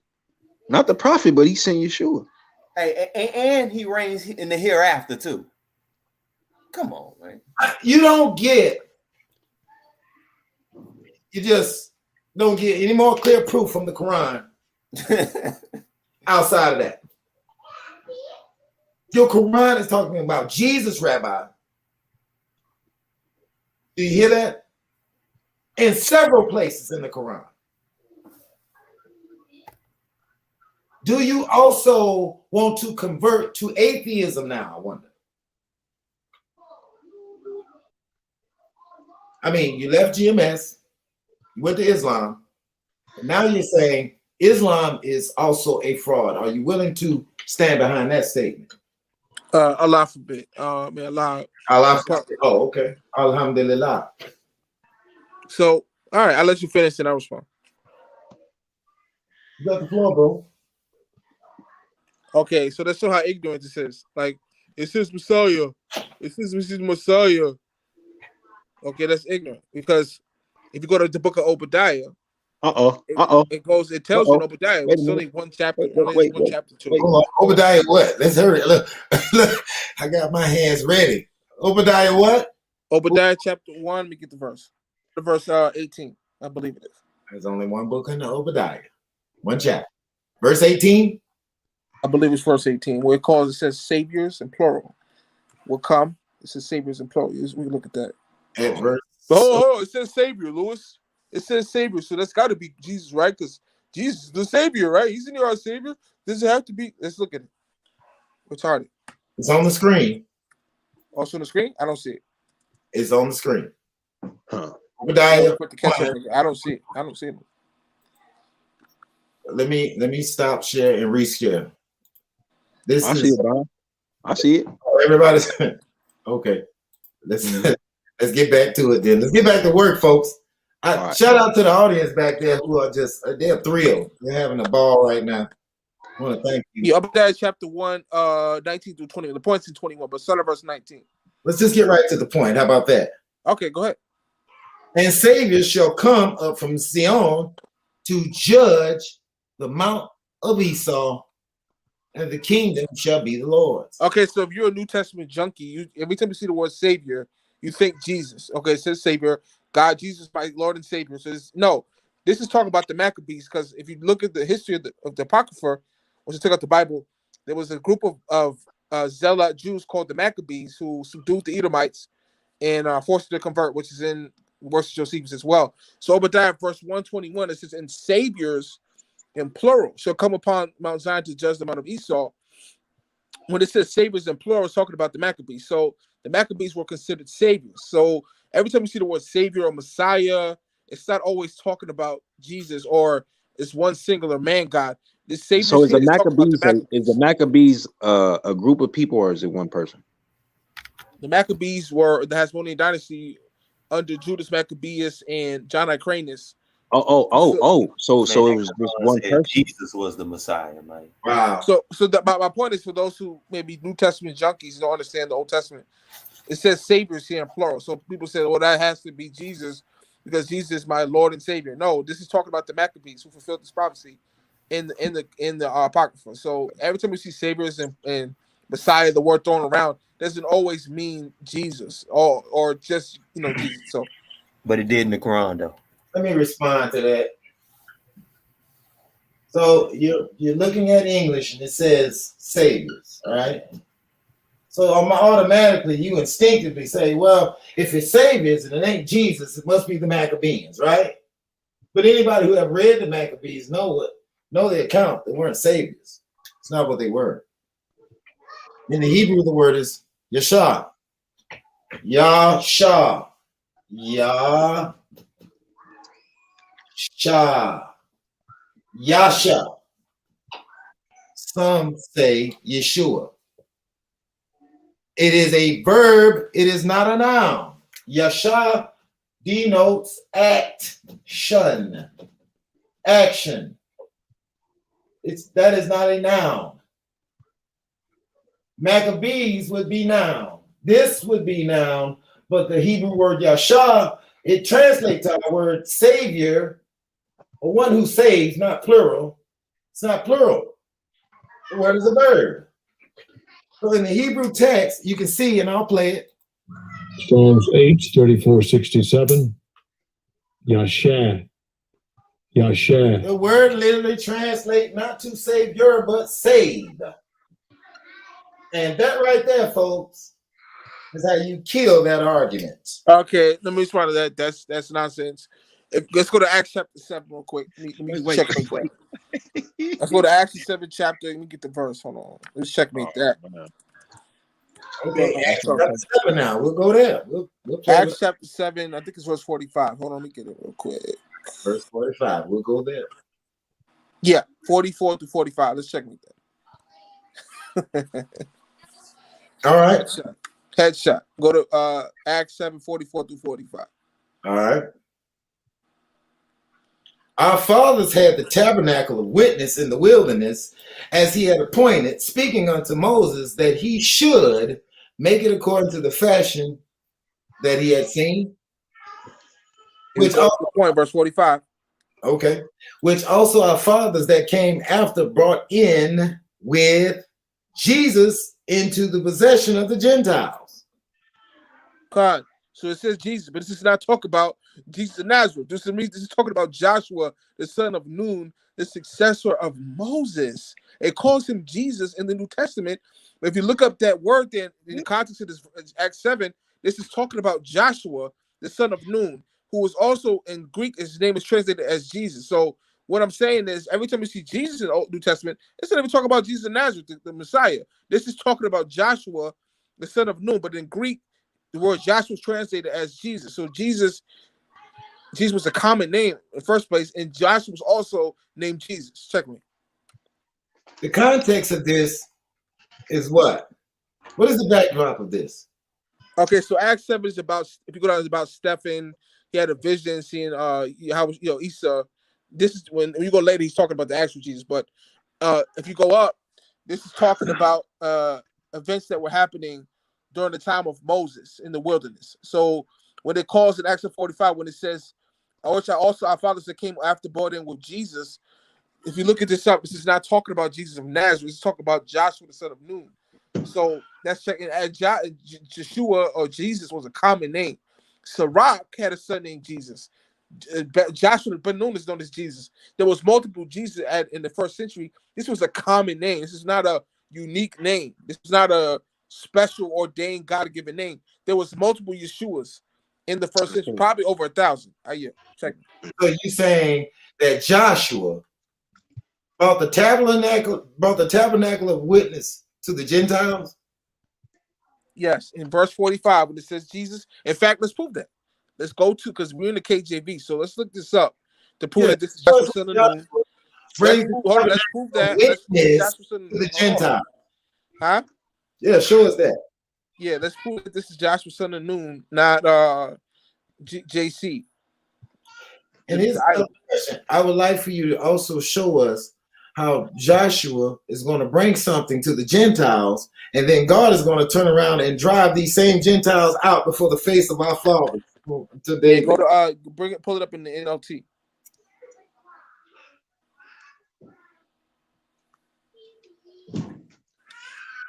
Acts 7:45 in the New Living. Then we're going to go down to verse 55, where you can see that this is not Jesus of Nazareth. You can see this is Joshua, but it says Joshua right there. You'll see it. If you can pull it up on the screen. 7:55 in the New Living. Acts chapter 7:45 in the NLT, New Living Translation. Because when the KJ guys translated this, they were speaking Old English and Greek, translated from Greek, so they just called him Jesus. But yeah, okay, Joshua. Go ahead. Yeah, okay. So this is Acts 7:45, and I'll back up. Our ancestors carried the tabernacle with them through the wilderness. It was constructed according to the plan God had shown to Moses. This is true. Moses made the ark and the tabernacle after the pattern that God shows them in the mountain. Years later, when Joshua led our ancestors. When who? Years later, when Joshua led our ancestors in battle against the nations that God drove out of this land, the tabernacle was taken with them into their new territory, and it stayed there until the time of King David. Okay, so notice I talk about JC because King David lived thousands before JC. So how could it say it stayed there to the time of David when Jesus lived thousands after David? So that proves it's talking about Joshua, son of Nun, not Jesus. Check me. And your point is what? My point is this again. This you know, this is JC, not JC, because it says it stayed there to the time of King David. David lived thousands of years before JC. So you can't be talking about JC. It makes no sense. Yeah, let me show you something. What's wrong with that argument? Okay, go ahead. This is Matthew chapter 1. I want you to notice this, okay? And don't forget this. See this? Matthew 8:1-18. And I'm going back to my King James. So I'm going back to the Textus Receptus. See this word Jesus? See that? Iosus or Jesus. Strong's G 2424. Jesus. Jesus. Let me walk the dog with you and show you right now where you go wrong at this type of stuff. You may study Arabic, but I don't think you study much about Greek or Hebrew. Jesus. That is the Latin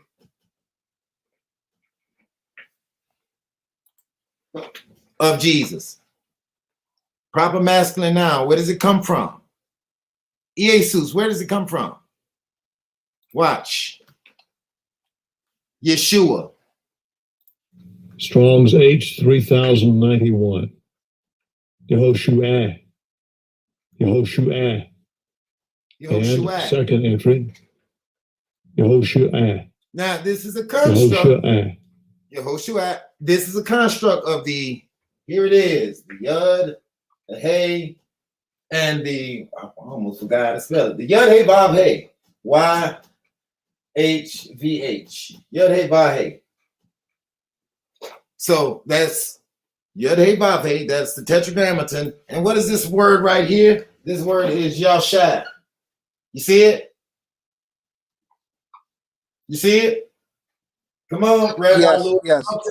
Talk to me. And who is that? Yasha. Yasha. That went over your head, didn't it? Let me slow it down. I'll bring it back to you. I heard everything you said. Let me respond to that. So what was your argument again? My argument was that Acts 7 says calls Joshua Jesus because You know why? Jesus was a common name. I'm just saying it was a common name in the first century and amongst the Israelite people. Joshua or Yeshua was not a divine name. It was a common name. Incorrect. It is an office. He act like it's a divine name by giving it a Christian. Savior. A deliverer. And name is authority. Authority. The word is O-N-O-M-A in the Greek, S-H-E-M, Shem in the Hebrew. That is an office. And that's what the Quran says, that God, Allah, sent Jesus to be a Yasha, to save his people, to deliver his people. That is an office. That's what you read out of Obadiah, isn't it? Same word. The difference is, unlike Joshua, Jesus is the Yud Hey Vav Hey Savior. Joshua was the Adam Savior. You understand that? Comprende? Right. Okay.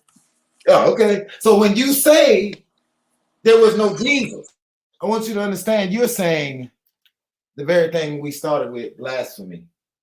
That is actually blasphemy. You're trying to stone this man till he dies. Isn't that beautiful? Oh, funny you say that to respond to that. Because if you read the original Talmud that was untampered with, it tells you that Jesus was stoned to death. He actually died. He was stoned to death. Then his dead body was put up on the cross as a spectacle to all the Jews. So I'm just giving the headshot. Jesus really, how did he really die? He actually got stoned to death. So in the Talmud, I got the quote from the Talmud. He was stoned to death for blasphemy, and from there they hung his dead body up on the cross to show everybody, okay, this guy was a fraud. So he was not crucified on the cross. He was stoned to death. Then his dead body was put up on the cross. Let me finish. On the cross, according to the Bible, he was alive on the cross and died on the cross. According to the Talmud, he was stoned to death. Then his dead body was put up on the cross. Two different narratives. Okay, you said, the original Talmud. Where is the source for Jesus being stoned to death first, and then throw it up on a star roll, a straight upright stake?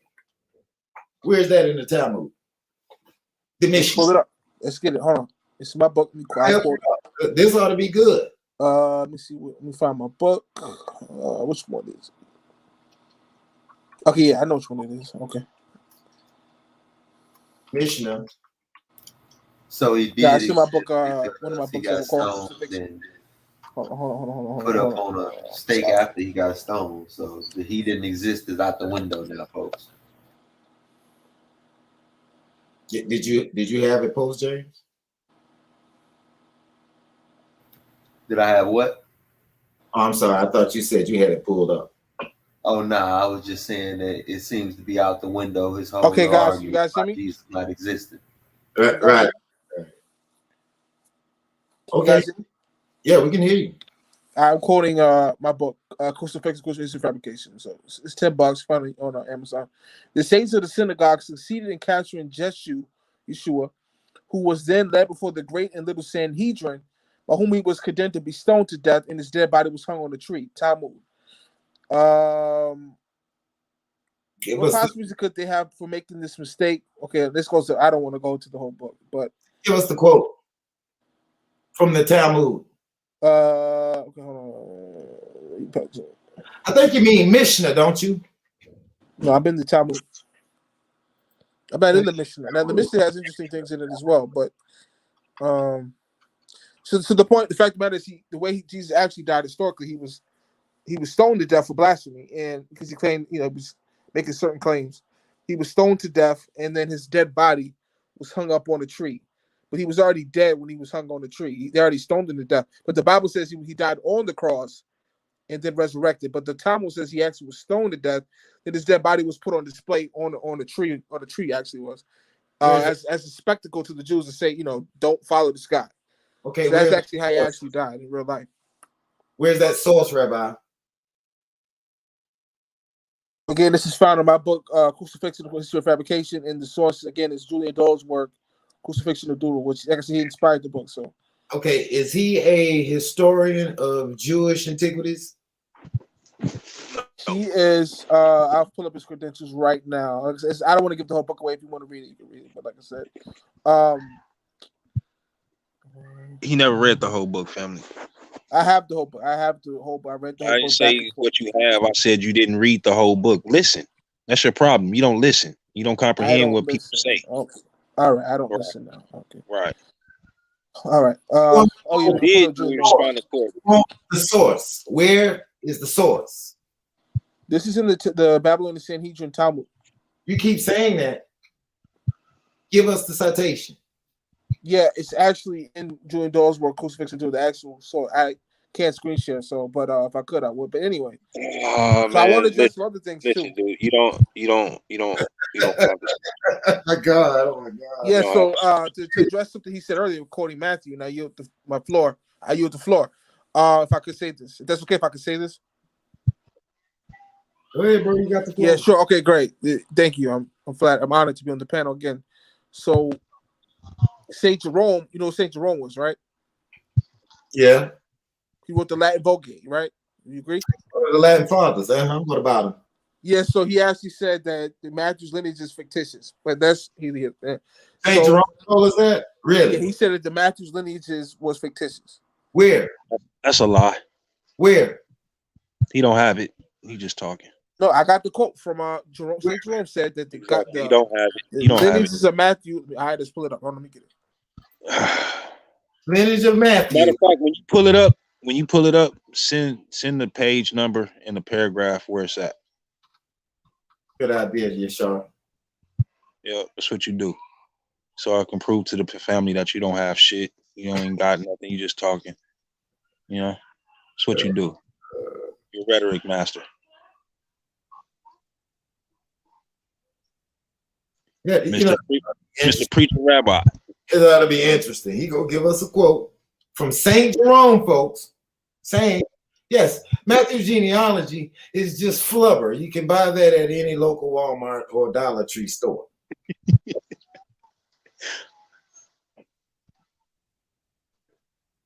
I mean, all day. Why do you do this? Excuse me. I'm not bad. I don't want to take up too much time. I got other people want to talk, so I can't find which book it's in one of my books. Let me see if I can find it here. I read over 30 books, so I'd have to find which book it's in. Hold on, I think I found it. Yeah, I found it. I think I found it. Hold on. And by the way, folks, we're talking about commentary by Saint Jerome. Commentary. Mm-hmm. Okay, I found it. Okay, hello? Send it to us. Yeah, it was Saint Jerome. He wrote a letter to Titus, a guy named Titus. And in the letter, he said that the lineage of Jesus were fictitious in a writing that he wrote to this guy named Titus.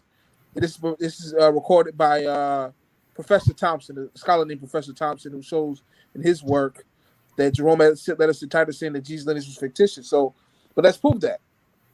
If I could prove that. Wait. Who is this quote by? Titus. And a university scholar named Right. his name was Professor Thompson. That's what I thought you said. But not So you're not himself. Yeah, so the proof is lineage is fictitious. If I can respond to that, and I yield the floor. You know, it's in Matthew. It says that Jesus, Josiah begot Jeconiah. Go to First Chronicles. He doesn't have any sons named Jeconiah. It also says that Zerubbabel had a son named Abiud. Go to Chronicles. Zerubbabel didn't have any sons named Abiud. So the lineages are different. So they quote Zerubbabel having a son named Abiud. He didn't have any sons named Abiud in Chronicles. We go back in the Old Testament. He quotes Josiah had a son named Jeconiah. Josiah had no sons named Jeconiah. Just a few things. Tonight. I didn't get. He fast talking. He fast talking. Argument. I mean, it was like, what are you saying? We have commentary on the book of Matthew, the Church Fathers, volume 117, translated by Thomas P. Sheck. And one of these persons that you're talking about, St. Jerome, he actually talks about the genealogy of Matthew. I quote. St. Jerome said, and I quote, the lineages of Jesus were fictitious in the letter he wrote to a guy named Titus. Professor Thompson quotes this in his work, which I quoted to you, Professor Thompson. Where is this quote? This is in a book called what's it called? Let me get the book. Crucifixion the Truth by Tony Bushby. You ever heard of that? A book you wrote? No, this is Tony Bushby's work, Crucifixion of Truth by Tony Bushby. And who is Tony Bushby? Tony Bushby is he's considered a French scholar, but he's well known in the New Age section of Barnes and Noble. Not, but seriously, he's wrote some really good books. He actually, I found him through Michael Tsarion's work. Michael Tsarion is like he's an act. He was like I know you guys know who Michael Tsarion is, right? Man, let me get this straight, man. You have formulated your whole thesis based upon fringe work of people on the very edge of the community when it comes to scholarship. People his name is Tony Bushby. He wrote a book called Crucifixing the Truth. Again, the cheapest you'll find the book is $100 because it's out of print. But I actually I spent $90 on the book. I have the book in my library. I spent $90 for it on Amazon. I had to get it. And he wrote an excellent book called Crucifixion. He also wrote an excellent book called Bible Fraud by Tony Bushby. He's a renowned scholar, but his work is out of print, so you may not be able to find it for less than $100. And you said he's British. That don't make it right just because they charge you a lot for it. And you're saying he's British? No, his name was Tony Bushby. He wrote a book called Bible Fraud. He wrote another excellent book called Crucifixion of Truth, which is an excellent read. The best book you ever read on the crucifixion. He totally debunked the crucifixion in his book. It's stuff I didn't even get a chance to talk about yet, but he totally debunks crucifixion in his book. Are any of these scholars of first century Judea? I'm sorry, can you elaborate on what you're saying? I heard you, but what do you mean? I mean, a bunch of Johnny come lately. I don't have to elaborate on that question. That question is very clear, very straightforward. Are any of the most scholars of first century Jewish history? Okay, are they scholars at all? Yeah, Tony Bushby is a scholar. Yeah, Tony Bushby. Tony Bushby, TonyBushby. You may not be able to find his work because his work is out of print. So if you find it on Amazon, you're gonna be paying big money. Okay, what college did Tony Bushby go to, teach at, get his degree from? Let me pull up. I had to pull up his bio. I have his bio in the book, but I'm not looking at it. But Tony Bushby wrote, like I said, wrote an excellent book called Crucifixion the Truth and Bible Fraud, which is two the best books you ever read on Jesus. He totally debunked the crucifixion in his work. So, okay, so what I have here is a little bit. He wrote about 9 books. I thought this might have been a little interesting share concerning Tony Bixby. He's not the kind of scholar you think he is. His name is Tony Bushby. Yes, Tony Bushby. Yes. Yeah. The one pull it up. Yeah, go ahead. Author of the Bible Fraud, right? Yeah. Yeah, the Bible Fraud. He wrote another book called The Secrets in the Bible, Crucifixion the Truth, The Twin Deception. He wrote a couple of good books. Yeah, he wrote 9 books. Here's a little bit about Tony Bixby. Interview with Tony Bushby, Bush Baked Beans, author of The Bible Fraud, by Peter Little, cover to cover. Here's what he says. Good morning, Peter. How are you today? Well, thanks, Tony. But let's get into this by asking, who is Tony Bushby? Well, Peter, I guess the simplest thing I can say is that I'm an Australian who has spent around 30 years of my life in publishing industry, and during that time I researched and wrote quite a few high-quality specialist magazines for Australian and New Zealand markets. I'm sorry, nothing about the Bible. Nothing about theology. Hey, Pro Rizzo, this is the person that wrote the greatest book ever written about the crucifixion. Right. Man, brother, this person, has he ever participated in any archaeological dig? Nope. You know anything about? One thing I ever participated is selling beans in New Zealand. That's it. That's about right. That's about right. Now, watch what he says. Here's Peter Little. Somebody said the book cost $22, not $100. Oh wow! No, I didn't. Hold on. No, I said the book Crucifixion of Truth, you're not gonna find it for less than $100. Now, Bible Fraud, you may be able to find for 20, 30 bucks, but I'm talking about Crucifixion of Truth, not Bible Fraud. So that's what I'm saying. Yo, man, shout out to Elder Yara, man, here in the comment section, man. Elder Yara flex right now. Yeah, man. Look, man. As of what I've seen, Brother Rabbi, man, bro, I'm not sure if you're familiar with what we trying to do here at the source, brother. But I have not seen one point you made validated as of yet. And the people that you're using to validate your mindset is a bunch of contemporary novice. Okay? You don't have nothing solid that you're standing on to validate why you're saying what you're saying about the New Testament. Okay? And it is quite obvious that you have just simply been tossed to and fro with every whim of doctrine, brother. That's why you have been in multiple schools of thought, brother. It's quite sad. You understand? I can see where Rabbi is getting his information. And it appears. Here, let me read this and it'll become a little bit more clear. And we'll give you a little backdrop in this interview. He talked about the manuscripts division and how he was lucky enough to get into some of those, and also the rare manuscript divisions in the British Museum. This is talking about some of the church libraries around the world. He says they have a massive collection of old writings and old manuscripts, and also the Alexandrian Library in Egypt. They've got over 100,000 rare manuscripts in their vaults. Point one, manuscript history. Then he goes in to say, Peter asks, you can access those without much trouble? He says you can with the right approach. Yes, most certainly. Then he goes on to say, with the right connections, I suppose. Not so much connections. If you are a genuine, bona fide researcher, they will let you in. That ain't him. Point number two. Then he goes on to say, so what do you hope to accomplish with the book, Tony? Well, I seem to think that I've got onto some information that hasn't been freely available, Peter. And publishing this book provides for another side of the story.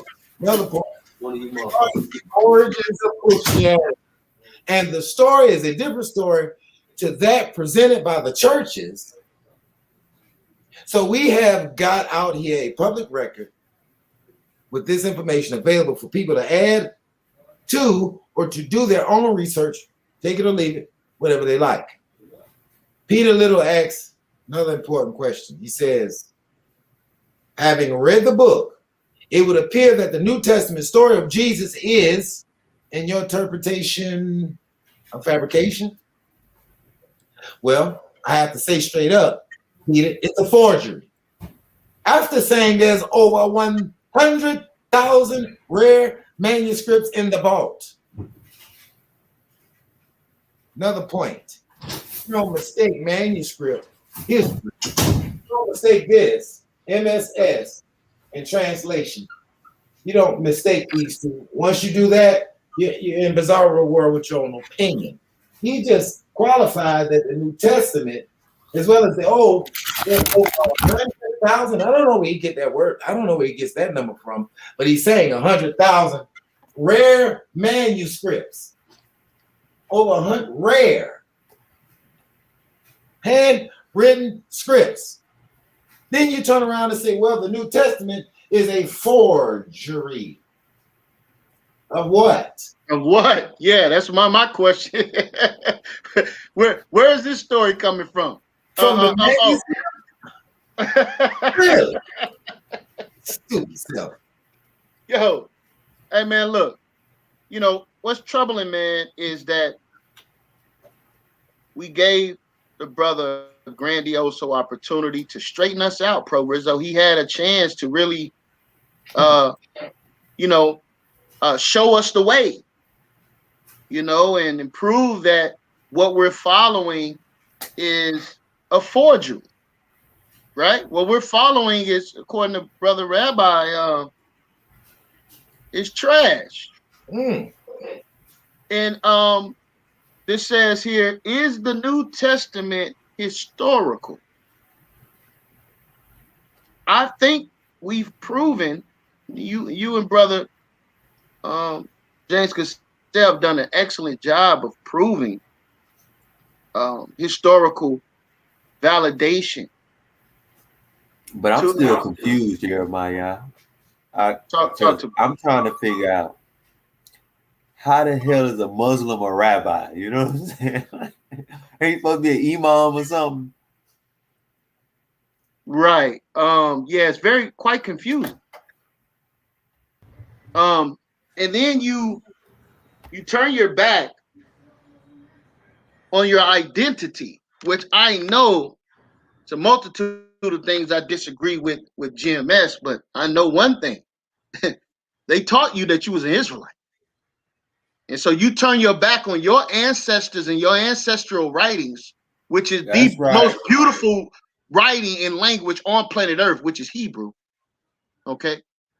You rejected that and decided to follow the writings of Arabic and proclaimed that this was a part of your transition. Here at the source, we don't run from nothing, man. You understand me? And at the end of the day, an intelligent person can be honest. An honest person can say, if a question is asked, an honest person can say, hey, I don't know. I haven't looked into that. I haven't verified that or validated that. We have to learn how to do that. We have to learn how to be more honest with ourselves and those that we are teaching, right? So if we do come across something that we're not familiar with, we make ourselves familiar with it. But after being in this so-called conscious community for the past 2 years, I haven't dealt with it before that, man. I was in my bubble. You understand? But after dealing with this, James, for this time, my faith is not shaken at all, brother. I believe that the Most High has written it. Yeah. I believe we on the right track, Pro Rizzo. I mean, history proves it. DNA proves it. Chronography proves it. Right? Absolutely. Archaeology proves it. Even Tony Bushby proved it. Right. He had to go and see it for himself. He just comes back saying, I don't believe it. It's got to be made up and try to cherry pick it. But in this very article, in the interview, he actually corroborates the fact that the New Testament actually is authoritative. I don't know. Rabbi Lewis seems to be have fallen and hit his head on my dry erase board. Yeah, I need Rabbi to come on back home, right? He's still holding on, if you notice, by calling himself Rabbi. He's trying to hold on something. You know, because the Bible tells us, Pro Rizzo, to hold on to what thou hast learned from the beginning, brother. Mm-hmm. Yeah, but it also tells you don't be lukewarm because the Most High spew you out. You know what I mean? Right. And also, he'll give you the spirit of reprobate, Romans chapter 1. Right? So what that does, family, is it messes with your mind and it causes you to be tossed to and fro. You understand? You're not solid. You have not sealed your foundation. You understand? And your research has to be able to plug. Man, listen, we have interacted with some of the greatest minds in America. And every inch of the Bible, I'm gonna be honest with you all, every inch of the Bible can't be validated. Some things require faith, you know, and brothers try to disprove your faith based upon things that can't be proven. But the things that can be proven is solid, boy. And the first century, it's a multitude of historical evidence concerning the first century that we can pull sources, firsthand, secondhand accounts, right? Eyewitness testimonies. I heard the brother was saying something earlier about eyewitness testimonies of people that doesn't validate Christ. Well, how could they be an eyewitness if they never seen him? It's a straw man argument. Red herring. You know, so like I asked him, you know, well, you know, you've written over 30 books, but you ain't never wrote about LeBron James. You understand? Does that mean he doesn't exist? Of course not. That means you're focused on your area of work and you're doing what you're doing. Like I'm sure those other people that you made mention of was doing themselves. Well, just like DJ Black Music stated, would you pull that up on the screen for us? DJ Black Charm Music. Told I about for that, DJ. It's funny. He says, yeah, he just want to sell his book. That's a kill shot in the audience right there. That's about right. So the whole focus of this Shalom Maki, the whole focus of tonight's show was that was hilarious, man. You just want to sell your book. I'm gonna have to use that. I hope you don't mind, because I don't pay copyright. Yeah, man. Hey, man. But one of the most powerful things is this right here. Come on back home, brother. Yeah. I mean, come back. You know, you done went out too far in the water now. You're gonna drown out there. Yeah, man. So we got brother Jake the Great on, man. You got something you want to say, brother? Actually, I do. So I've got this book. If you want the title of it, it's called the Encyclopedia of Lost and Rejected Scriptures. It's pseudepigrapha and it's apocrypha. Now, the author is Joseph B. Lumpkin. Now, he didn't create it. He just compiled all the books together. This person, Joseph B. Lumpkin.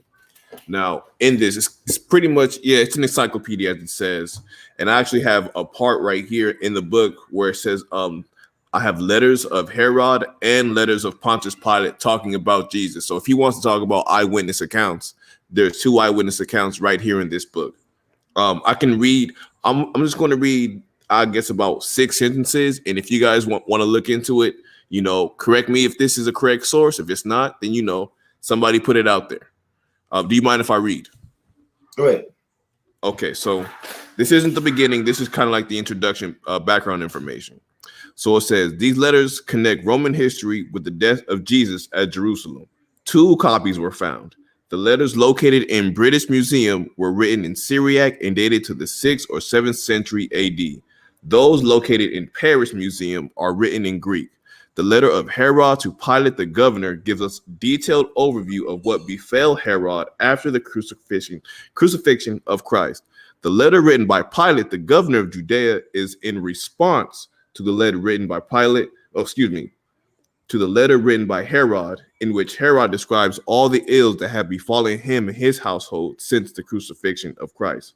Pilate speaks of many supernatural occurrences he himself has confirmed concerning the death and subsequent resurrection of Jesus. That's interesting. So basically, he just compiled up the pseudepigraphal works, including the Book of the Giants, Manichaean literature known as Turfan, and some Aramaic copies of the Book of the Giants amongst the Dead Sea Scrolls. So basically, he just compiled up Jubilees, the Apocrypha, Damascus Doctrine, some parts of the visions of Daniel, Baruch, Enoch, the Book of the Watchers, the Gregory, Slavonic, Second Enoch, Sons of God, and Boundaries of, and there's some more books there, but so basically he just compiles up a bunch of the pseudepigraphal sources. Okay, that's cool. I guess so. Yeah, check it out. I would recommend it. I don't know if you guys read the Apocrypha or not. I got it for the Apocrypha section, which is section 5. It contains 1st and 2nd Esdras, 1st, 2nd, 3rd, 4th Maccabees, the Epistle or Letter of Jeremiah, Prayer of Azariah, 1st Baruch, Prayer of Manasseh, Balaam the Dragon, Wisdom of Sirach, Wisdom of Solomon, additions to Esther, Tobit, Judas, Susanna, Psalms 151, and especially 1st Clement, Shepherd of Hermas, and the Didache or Didache, whatever you guys want to call it. Didache or Didache. Yeah. So that was really why I bought the whole encyclopedia. But the man was on here asking for eyewitness accounts, 2 eyewitness accounts at that, and you got Herod and Pontius Pilate. Right. Powerful source, man. I want to pull something up real quick in 2nd Esdras. Pro Rizzo, if you can read this for me, man. This is it's talking about somebody. Right? I'm gonna share my screen. What, 2nd Esdras 7? No, 2nd Esdras chapter 2. Oh. Let me get my 2nd Esdras. What verse you on that? I got the link if you want me to put it on the screen, but if you got it, I'll let you do it. No, I just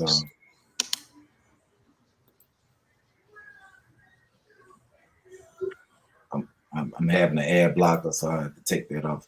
Take the ad block off. For some reason they won't let me get into it. That's all right. I got it on the screen. Can you see my screen? Yeah, I can read it. Go ahead. All right. This is starting at the 42nd verse. All right.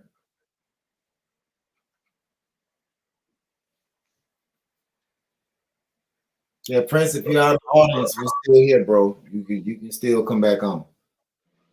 All right, this is 2nd Esdras, chapter 2, verse 42. I, Esdras, saw upon the mount Sion a great people, whom I could not number, and they all praised the Lord with songs.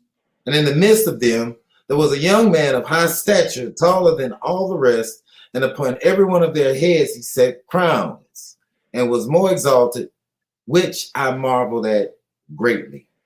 So whoever this man is, he was exalted, and he was able to put crowns on people's head. Does that sound a little bit familiar? Yes, it does. All right, go ahead. So I asked the angel and said, Sir, what are these?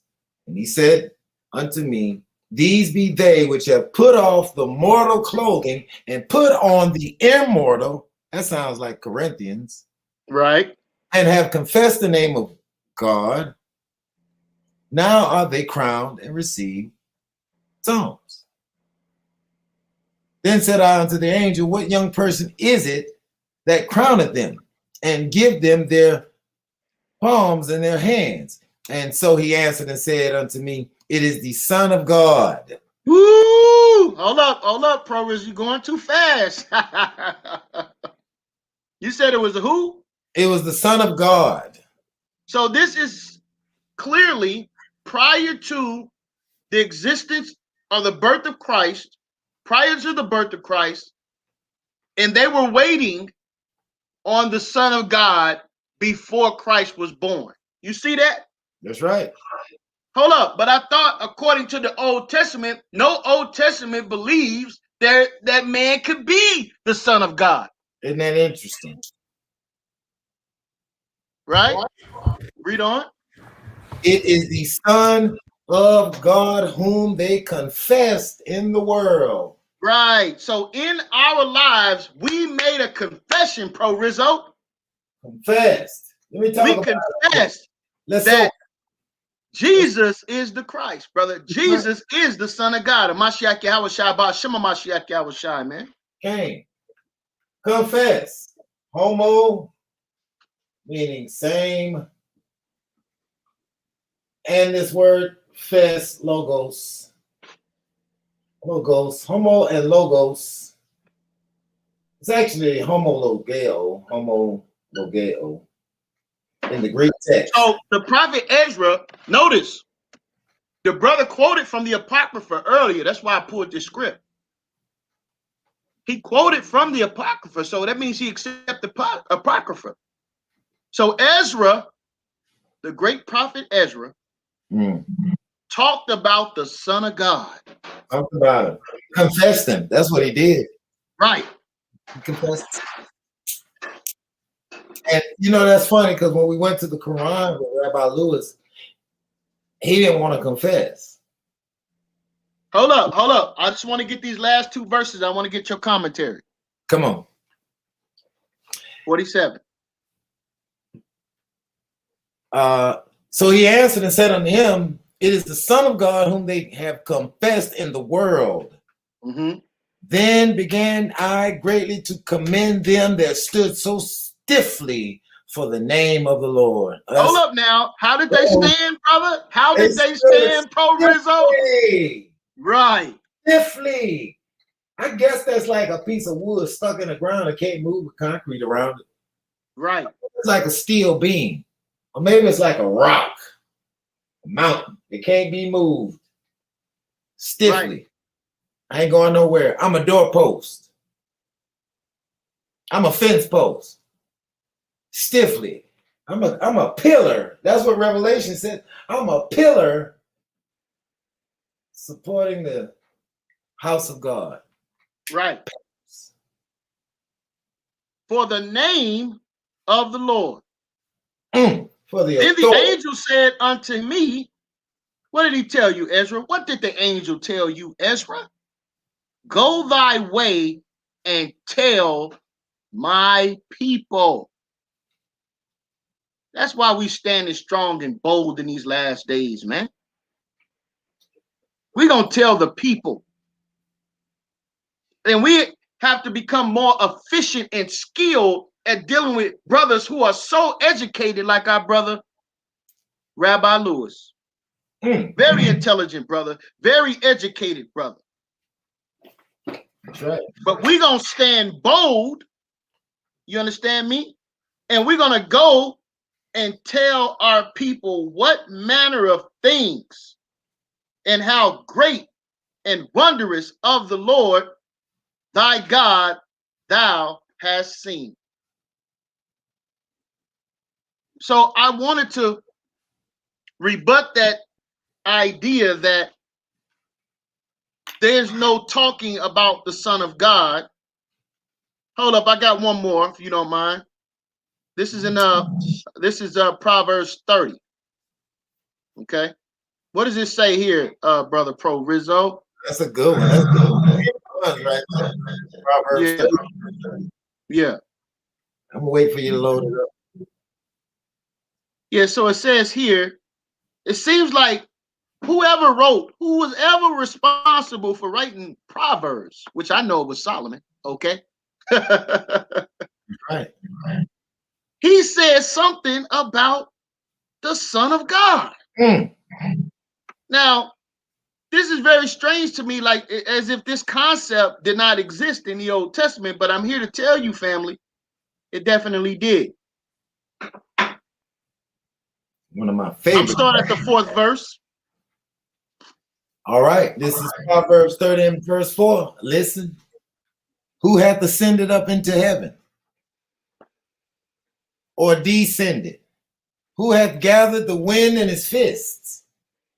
Who hath bound the waters in a garment? Who hath established all the ends of the earth? What is his name? What is his name? Right. What is his son's name? If you can. So see that? We're talking about somebody who went up to heaven and came down from heaven. Wow. Now, this is important, Pro Rizzo. You know why? Talk to me. Because what people do is they read Proverbs. I'm talking about Old Testament believers. They read Proverbs and they say, oh, what is his son's name? That's talking about Israel, right? I say, okay.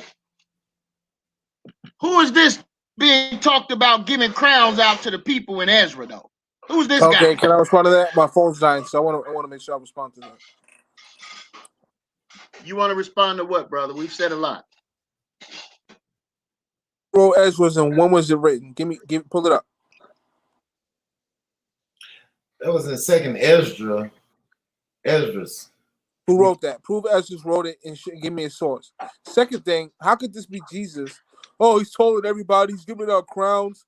Have you read Josephus' work? According to Josephus, Jesus was a hunchback and a dwarf. And the Bible says the hunchback and the dwarf cannot be a priest. So he's the priest at the order of Melchizedek. That's bogus because he was a hunchback and a dwarf. There's 3 different Jesuses in Josephus. He couldn't have been taller than everybody because Josephus tells he was a hunchback and a dwarf.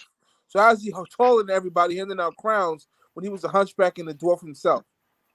Jesus is only mentioned in Josephus in references to his brother.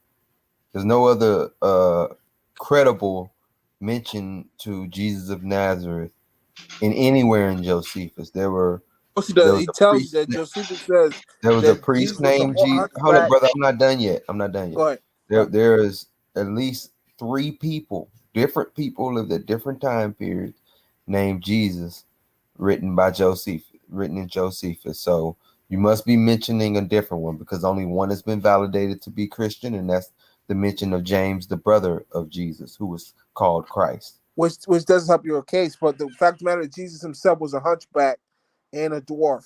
He was not Where tall. does Josephus say that? Can you pull it up? Go ahead.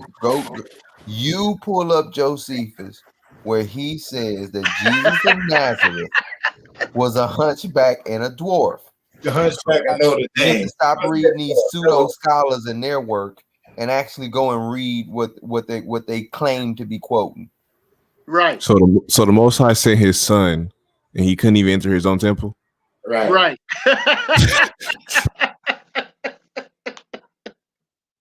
Come on, man. And does the Quran say? And also, your Quran says, "Come on." He couldn't go ahead. He didn't have permission to do that. Yeah, and the Quran acknowledges him. So the Quran is acknowledging a hunchback and a dwarf. The law says you can't. If you're a hunchback or a dwarf, you cannot be. Where does Josephus say that, brother? I'm still waiting on that quote. Yeah, I got it right here. What book? I got it right here. Hold on. All right, what book? Hold on, let me find it. Hey, that other brother was right about this guy. He's an entertaining guy. I can tell you that. This Rabbi Lewis is an entertaining guy. Right, fascinating. Oh yeah, we're still looking for that source out of the Talmud. You promised us earlier. We want that. 2 sources to show, brother. Yeah. And also, welcome Mr. to the Lewis. Source, man. Welcome to the source, man. We really execute our name. Right. And also, Mr. Lewis, I have 2 eyewitnesses, Pontius Pilate and Herod. And if you want to talk about that, we can get into that after you're done. Yeah, I'm gonna checkmate that. I can't. I'm trying to find it. I know. Oh, it ain't. Excuse me. But my phone is dying. I don't know how much time I have left, so I want address something that Brother So K you said don't earlier. want to show us the source. Hey, You're gonna hey, try hey, to get around hey, from that source. how about plugging your phone in, brother? What's wrong with you?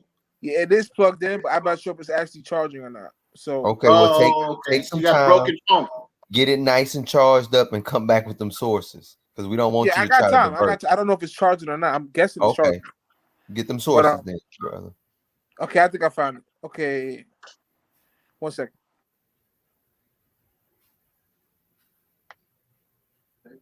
That's a heck of a phone. We don't know if it's charging or not.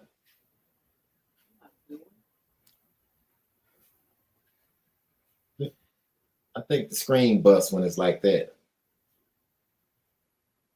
So while we Yeah, wait, man. So what I'm saying is, Pro Rizzo. Okay, I found it, guys. I found it. Type hold in on. real quick because my phone dies. Type in physical appearance of Jesus and Paul. It's ryanboosine.com. You see, it should pop right up. No, hold on. I want to go Bro. to I thought you said Josephus. I thought you said you was quoting Josephus, brother. Yeah, I don't want to go to no bootleg back alley scholar. I want to go to Josephus himself and read where he says that Jesus was a hunchback. the Hunchback of Notre Dame. Actually, the picture. The hunchback Yeah, hold on. of the Second Temple. Yeah, the actual description of Christ appears in the Hunchback of Notre Dame. You want to see that?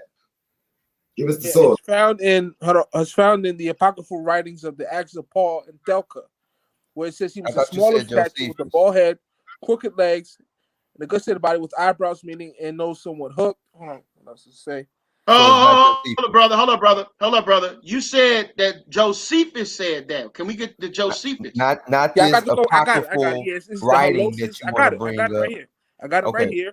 It's called the Halosis of Josephus. It says Christ is, and I quote, a man of simple appearance, mature Where is age. this found in the Jewish wars? Where? That's what I'm asking you. Let me finish. Book? Halosis. Well, you can't say let me finish when you ain't even told me where to find it at. I just said it's the I want to read it Halosis of too. Josephus. Look, I got my Josephus right here in front of me, digital and actual hardback copy.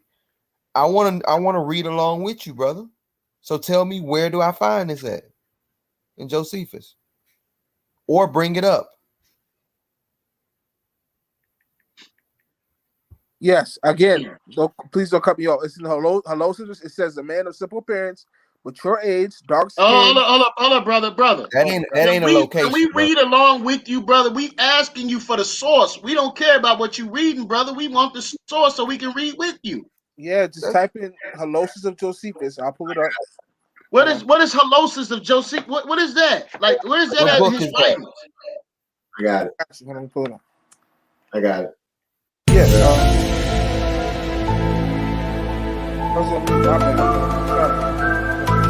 Hello?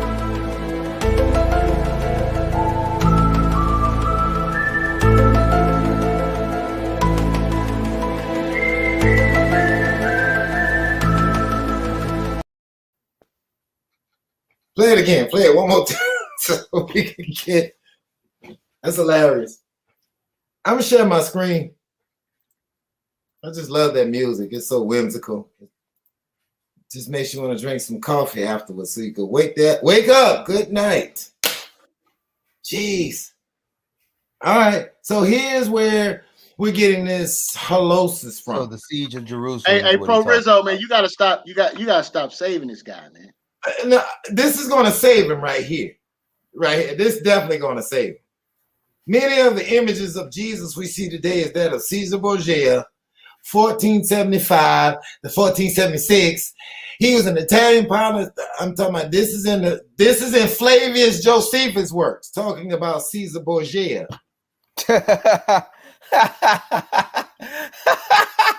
Who lived put the music back on. 1,600 years. One more time, bro. Let's get it.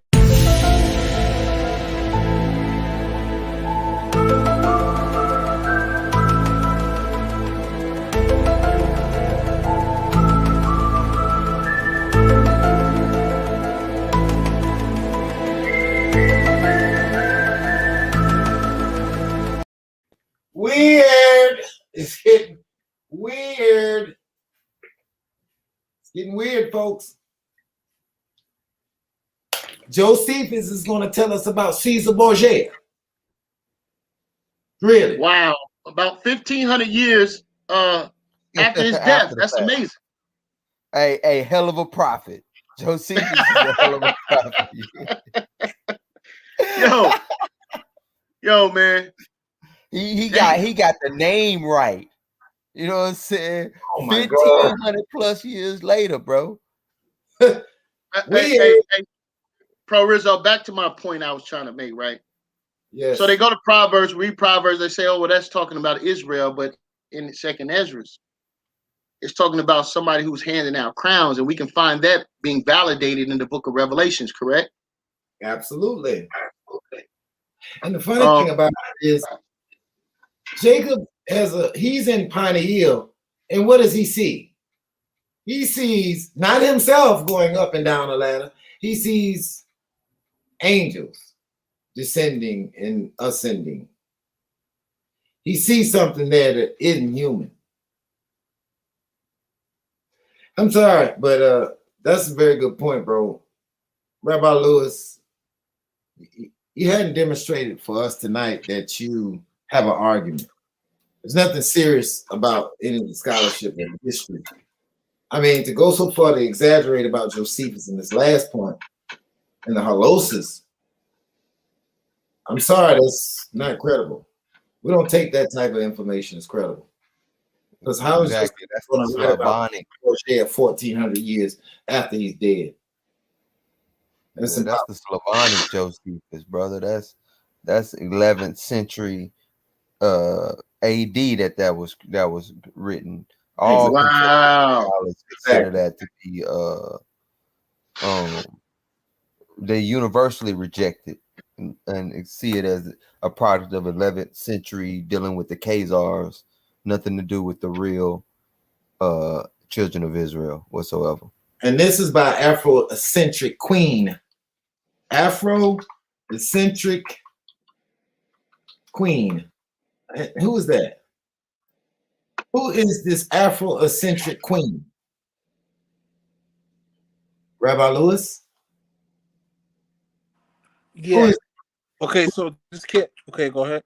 Who? I don't know. I don't know what that is. I never saw this page before, so I don't know that. But this is exactly the holosis. Flavius Josephus. Right. And in here, it's supposed to be about the hunchback of Jesus. Really? Where? Let's keep browsing a little bit. Because see, this is what Jeremiah is saying. He's saying that this Son of Man is the one who's going to give the crowns out. Your argument was, no, because hunchbacks from Notre Dame can't do that. I guess if they're from America in college somewhere, I don't think they could do it either. Isn't that a fairy tale fiction? So, where's Jesus talk? Where's Josephus talking about the hunchback of Jesus? Yeah, just type in real quick. Type in in Google the physical appearance of Jesus and Paul. It is RyanBoosie.com. And we'll look at the quote. It's right there. We want to read it in Josephus, brother. I don't know. Right. Why do we gotta look at Ryan Grucey, man? Like, I mean, come on, brother. Your source game is terrible, bro. No, it quotes the source. It quotes the quote from Josephus. Well, if you're looking at it, why don't you give us where he's quoting from? That's what we're asking. What I'm saying is this, brother. You claim he's quoting Josephus. I don't accept that to be true as having read Josephus. Right? Hold on, we got Jesus on the internet. Right. So what I'm telling you is, brother, tell me what book of Josephus, War of the Jews, History of the Jews, what chapter do I need to go to? What section of that chapter? Like, that's how you source, brother. Okay. You don't just read something on Google, something on the internet. Yeah, read it actually, and then come and tell people it's true. And then Robert Eisler, the Austrian Jewish art historian, was able to reconstruct Flavius Josephus' description of Jesus in his holosis, or capture of Jerusalem. Yeah, that's that Robert Eisler or whatever that dude name, something like that. This wouldn't be referring to how Jesus' back looked. Okay, so hold on. Okay, We actually have more than 10 sources proving he was hunchback. It's Nicephorus Callistia said that Jesus was hunchback. Are any of them contemporary? We'll get the date from next. The letter of Lentulus. Are any of them contemporary? Like you asked us. The letters of Lentilius said he was hunchback. The letters of Emperor Theolophus said he was hunchback. Tertullian Which one of them are contemporary? and Celsus said he was hunchback. Ephraim of Cyrus said he was hunchback. Zacchaeus said he was hunchback. Theodore of Mophasidia, Tertullian, I mean, just to go on and on, said he was a hunchback. But all of this is behind non-blacks despising the fact that where in Tertullian does he say that? And this was Grecian invention. This is not about Jesus. This whole thing, this article is about how white folks wanted to whitewash Jesus.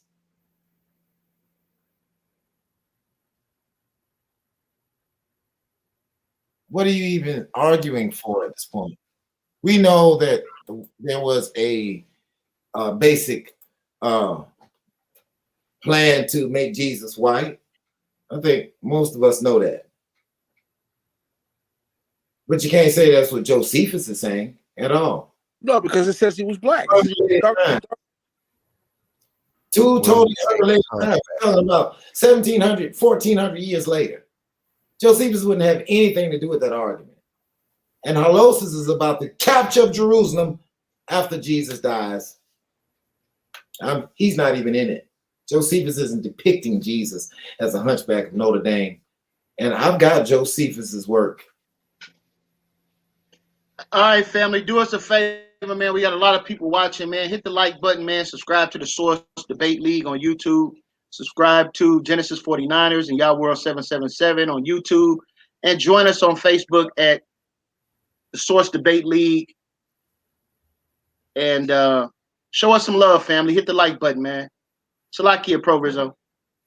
No, it's good. I'm Rabbi Lewis. You know, what is your goal? What is your purpose for your belief? You don't believe in the Quran. You've already X'd that out. You don't believe in the Hebrew New Testament scriptures. You didn't X that out. You're going to try Roman Catholic next, I wonder.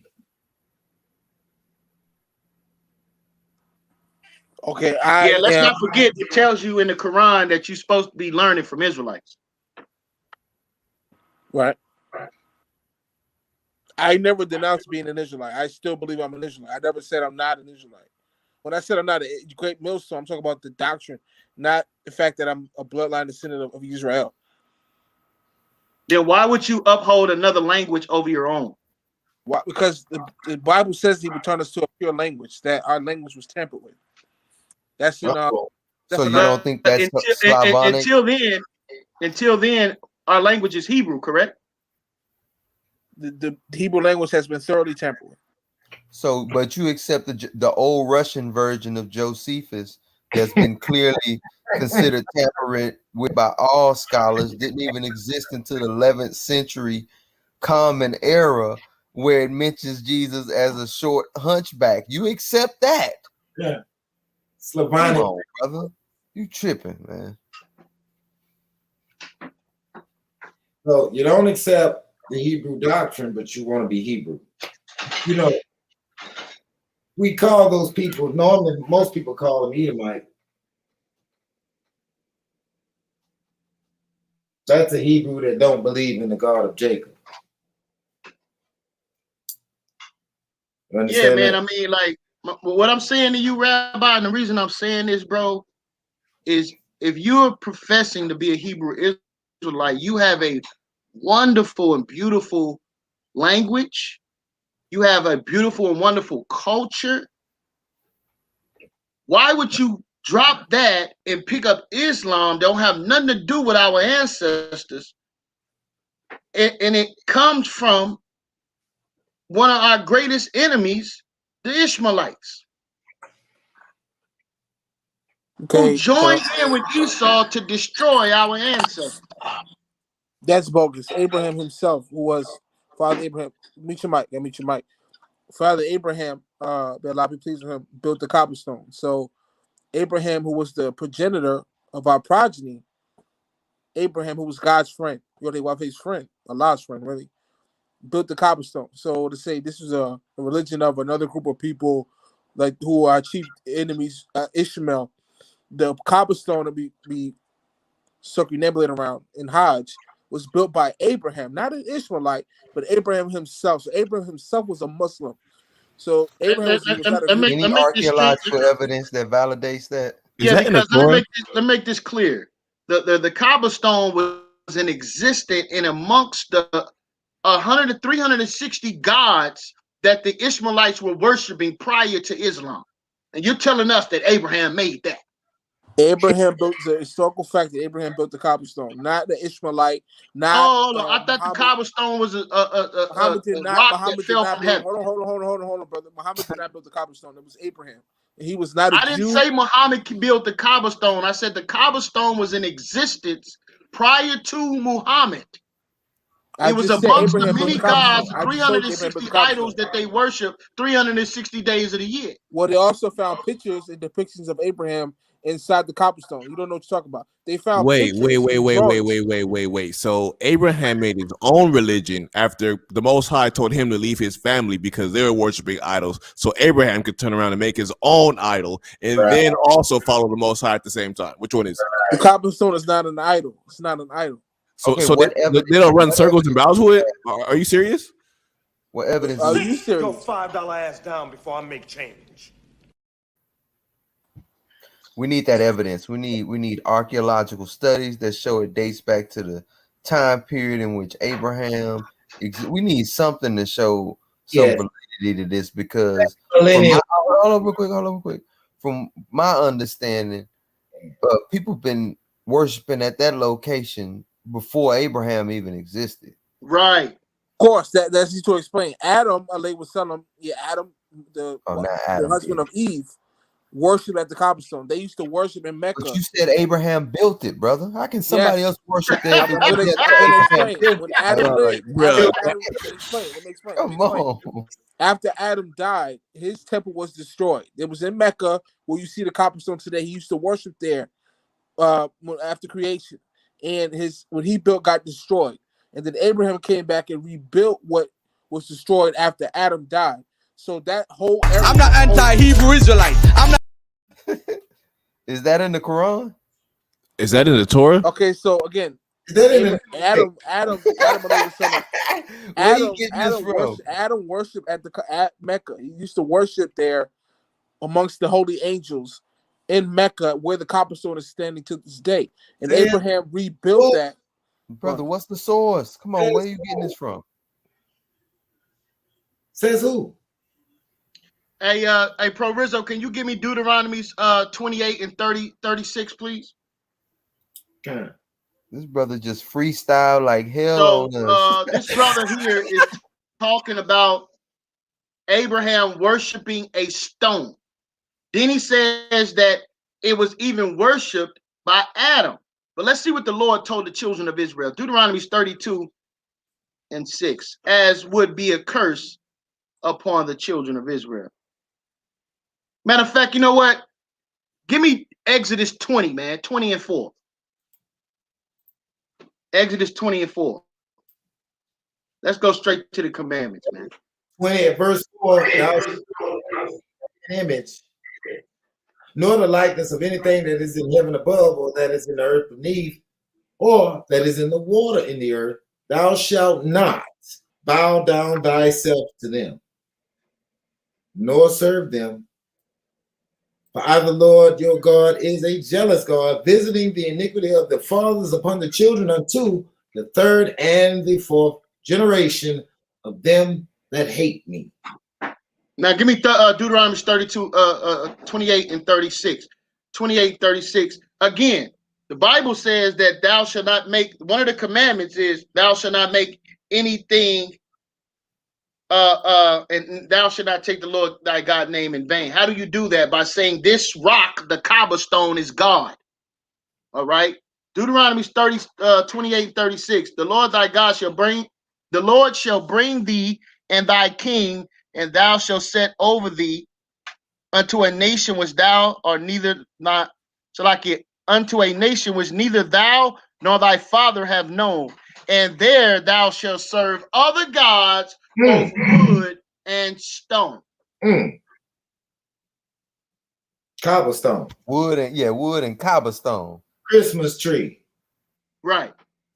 So, if you know anything about the pseudepigrapha, in the book of Jasher, it lets you know that Abraham had an encounter with his father. Now, check this out, Pro Rizzo.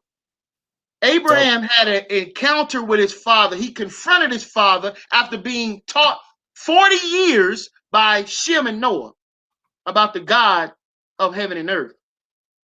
He went back to his father to confront his father. His father was an idolater. He had a room full of stone idols. Oh, I know. It's the wood idols, right? The big one. Right. So Abraham goes in there and destroys the idols, all of them. He destroys them. His father came in and said, "What hast thou done unto my idols?" All but one. Right?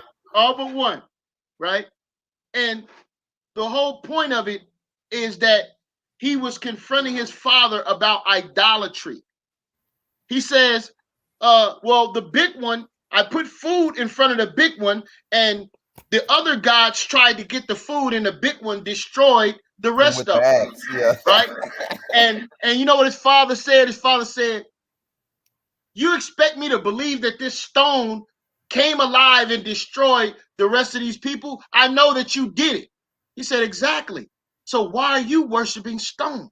Then he leaves his father under the commandments of the Most High God and creates the cobblestone. That is ridiculous and absurd, man. Okay, let me respond to that.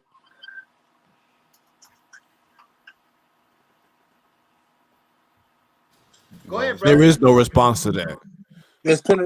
Surely is a response. First of all, this is ignorant because if you go to Numbers chapter 21, there was some serpents that the Lord sent some snakes to come and kill the children of Israel, right? Hello? Yeah. He had sent some actual snakes to actually go because they were so disobedient. So then Yod Wape, Hashem goes to Moses, Allah goes to Moses and tell, you know what? I'm tired of these people. But you know what you do?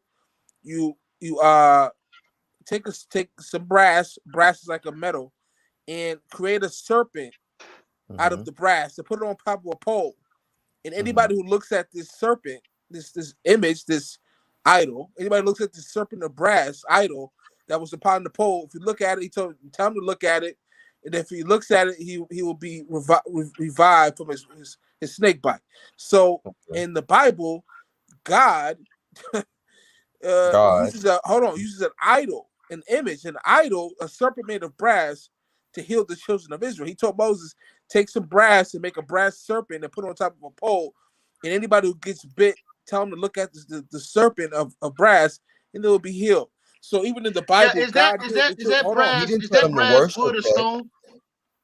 Hold on, let me finish what I'm saying. Now, so God, the point I'm making is God used an inanimate object that was a dumb idol.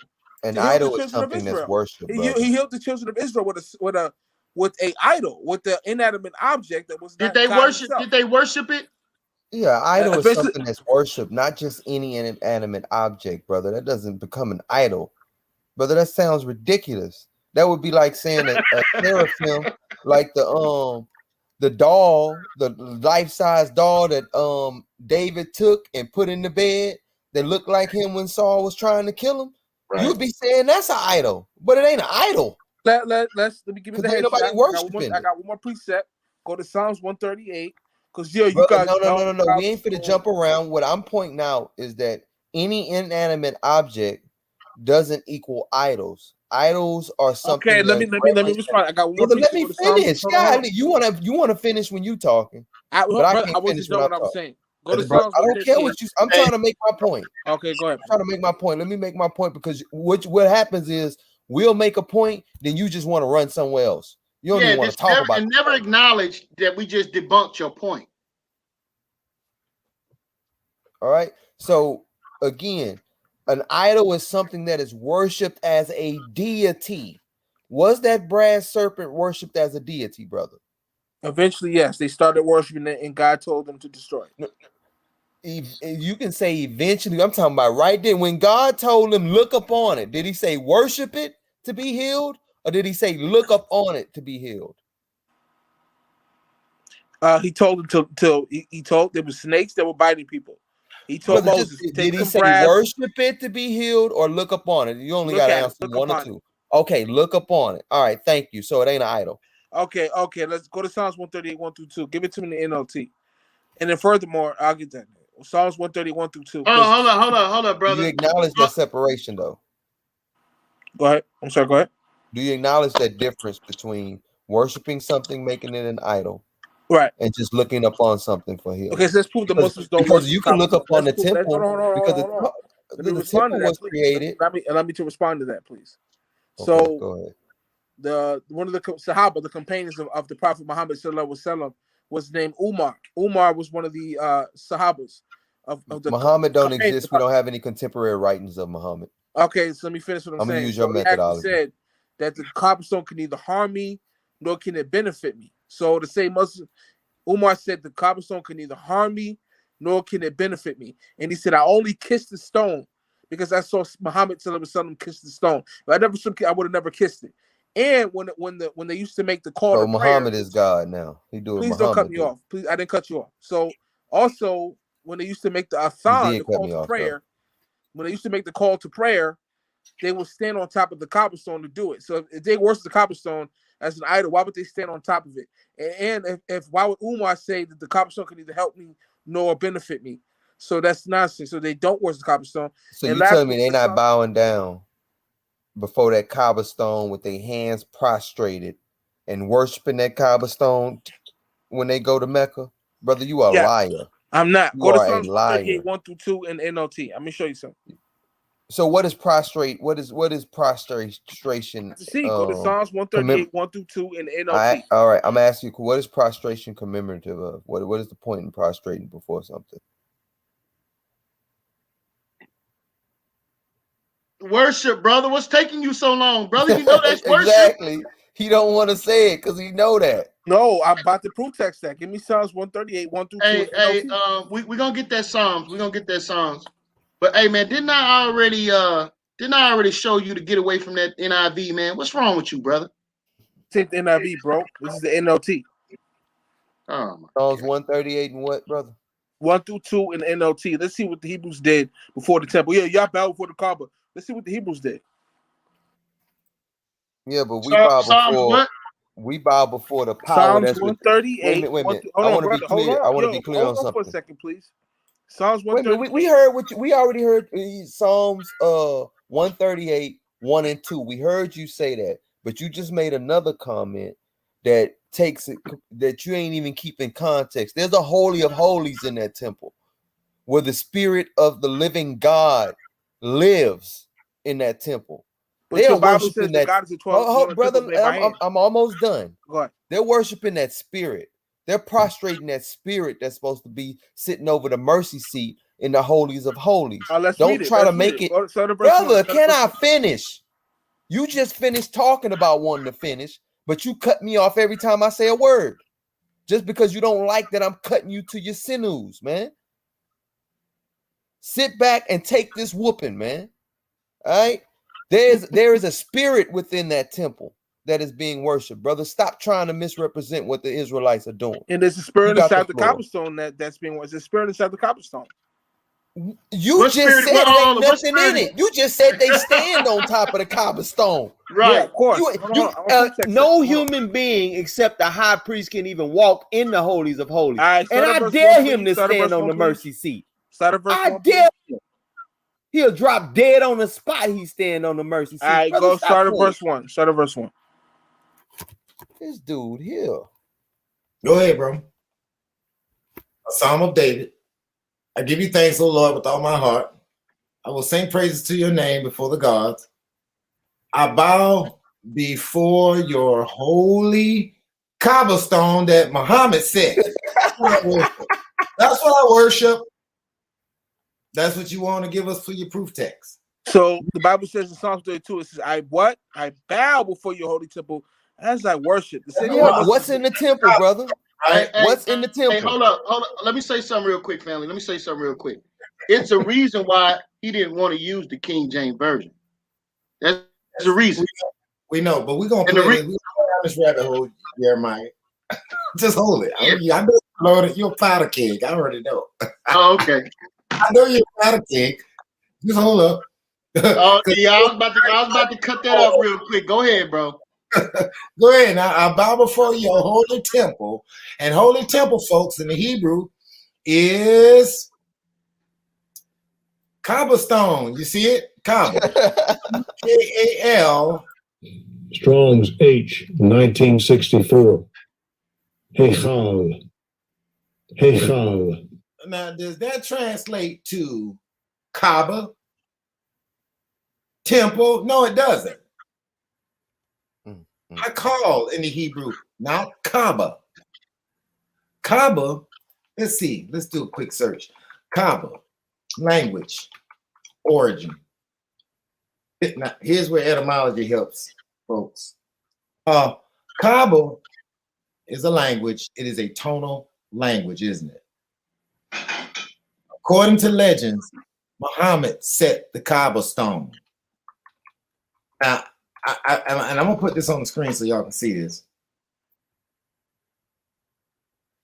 Let me stop sharing, and then I'm gonna give up the floor to Jeremiah. Please say to y'all.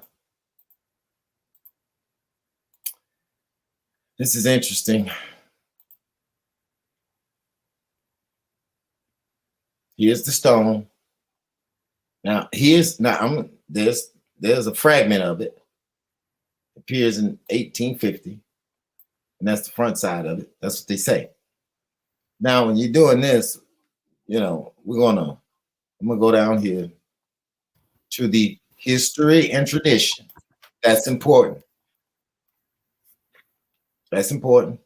The black stone was held in reverence well before the preaching of Islam by Muhammad. It has been associated with the Kaaba, which was built in the pre-Islamic period in the site of the pilgrimage of the Nabateans, who visited the shrine once a year to perform their pilgrimage. The Kaaba held 360 idols of the Meccan gods. Did y'all hear that? Idols. Is that the temple of God? No, because God has no here. And I'm gonna use your NLT and show you what's in your NLT with idols. And she say, you know, this is Isaiah 48, verse 11. I will rescue you for my sake. Yes, for my own sake. I will not let my reputation be tarnished, and I will not share my glory with idols. I'm sorry, folks. Let me reshare that, and I'm going to pass the floor back over to Jeremiah. This is the book of Isaiah in the New Living, which is a garbage version of the Bible. Isn't that Isaiah 48, verse 11? Rabbi, you going to give us Kaaba, 360 idols before Islam? You're going to give us Abraham is over here setting up a rock somewhere with some idols. 360 idols. I guess that's an idol for every day of the year, except for leap years. That is not what God does, and that's not what Abraham's doing. And then Isaiah is roughly 900 BCE, not 900 BC, 850 BC, some scholars say. Abraham isn't even around at this time, even though this is before Islam. How are you going to take Isaiah? How are you going to take Abraham from 2000 BC, second millennium BC, bring him all the way down to the point of this Kaaba stone? How are you going to do that? 360 idols. Rabbi Lewis, any retort? Any explanation? Yeah, sure. First things first. Not all Muslims venerate the cobblestone. There's a group of Muslims that were called the Qarmatines, and they believe that the cobblestone was pagan. And they actually kidnapped the cobblestone. Smart guys. They actually kidnapped the cobblestone and stole it and brought it back to where they were living. They were living in Iraq or Iran at the time. So the Qarmatines, which were a radical sect of Shia Muslims, actually, if you do some research, real research, thought the cobblestone was pagan, actually. So not all Muslims venerate the cobblestone anyway, but that's a whole other topic. Now, as far as Abraham,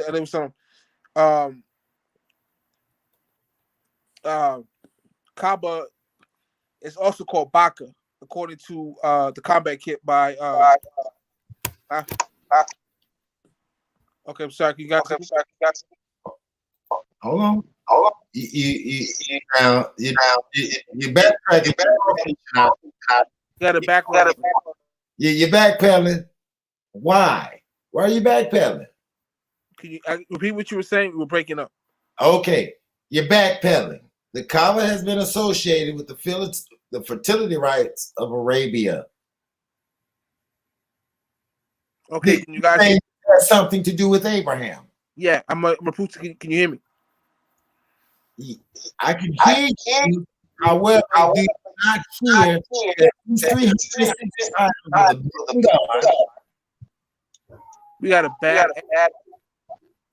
Yeah, it gives you feedback. We got two devices going, obviously. And then here's the kick part about this here. This bowing and kissing, right? It's described in the Tanakh as idolatrous. That's what you're bowing and kissing. And if it's dealing with fertility, then guess what we're probably kissing? Just saying. This is plainly idol worship amongst the Islamic believers. This is idol worship. See, nothing about the subject. It is crying shame, isn't it? Here, some of the writers remark on the apparent similarity of the black stone and its frame to the external feminine genitalia. I guess we're kissing something.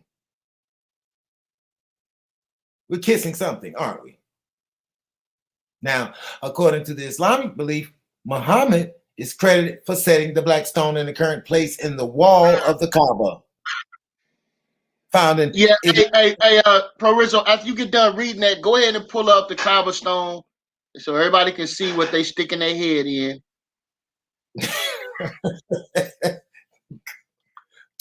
Okay, I've got the let's see images of the Kaaba stone. There you go. There you go. That's the JJ. Megan Thee Stallion would be proud of y'all. Cardi B. Yeah. For showing that WAP right there. You know what I'm saying? That's what you're doing. You're going over there to kiss the WAP. The WAP. You didn't tell me that don't shape like a vulva on a woman? And what are their hands doing?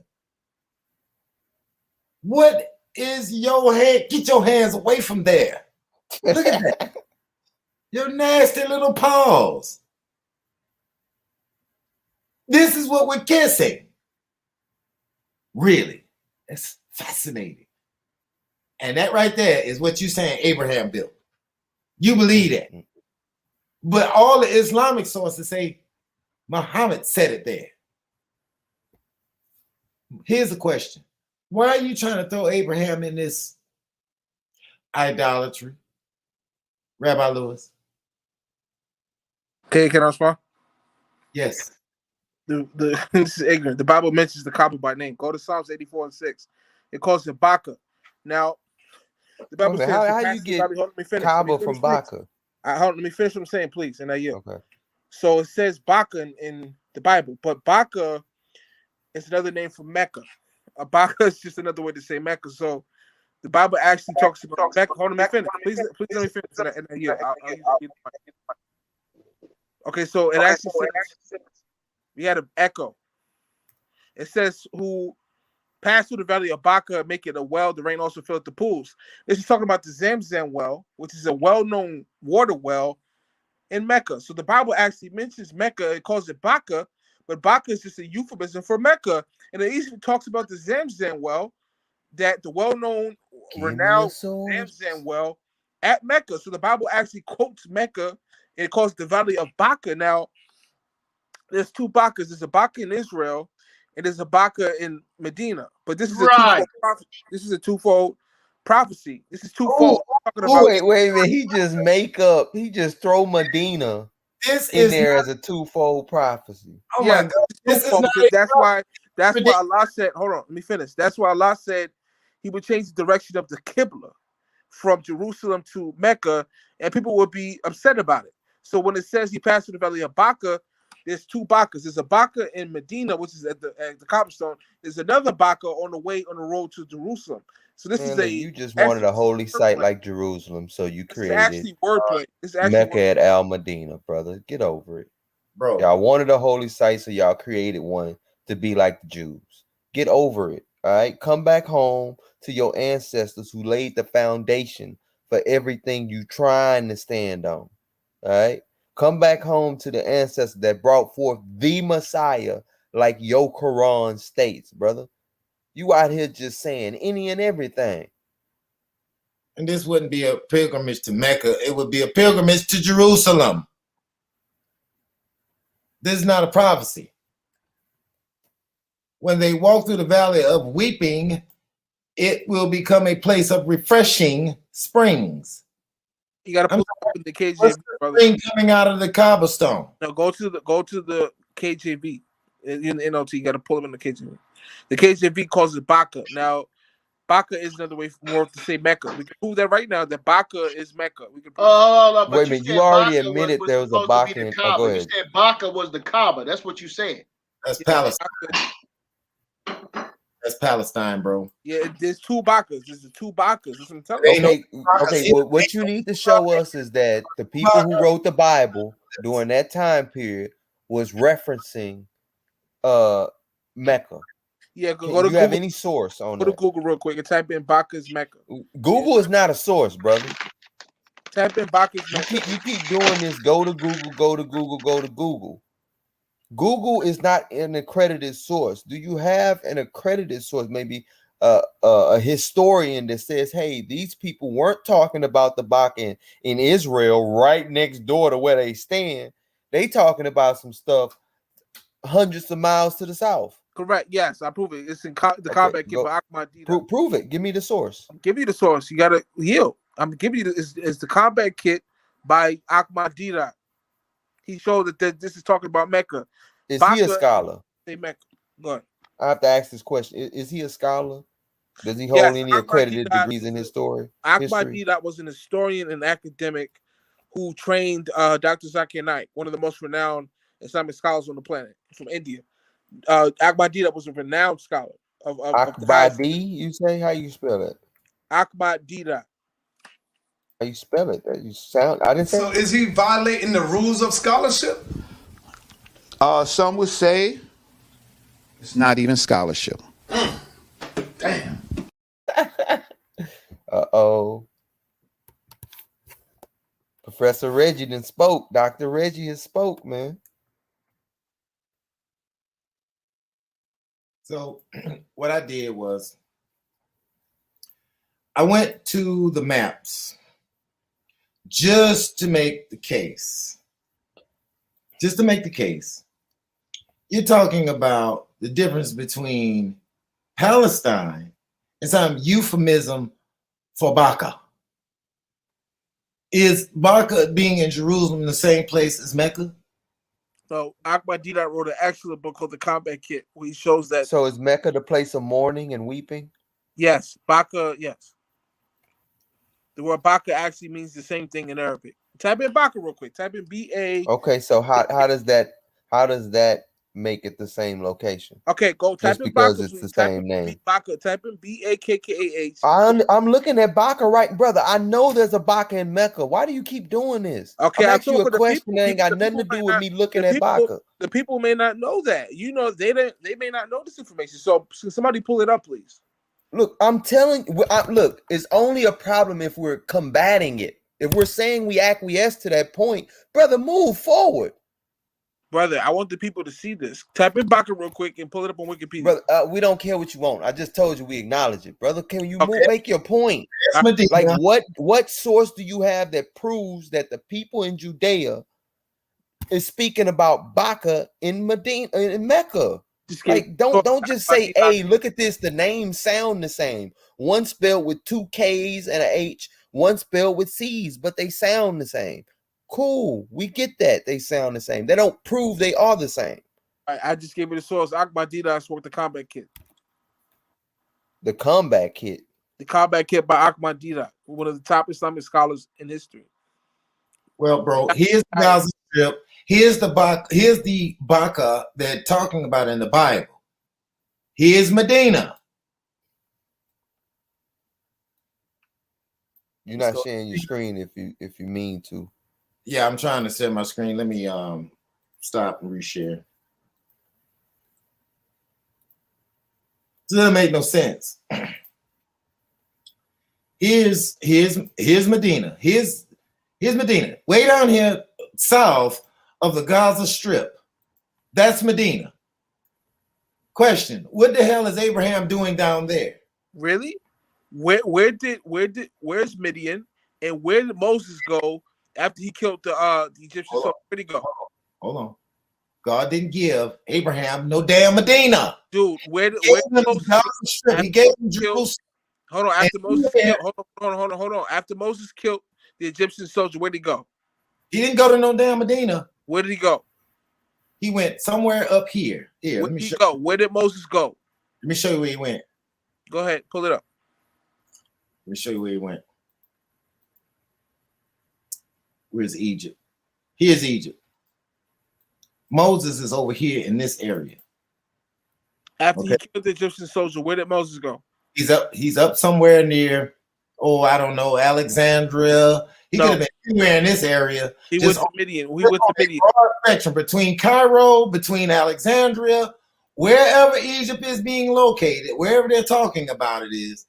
And I'm just doing here's Egypt. They have to travel across here to get into Israel. Now you're talking, and this is where Abraham comes to. They're in the land of Gershom.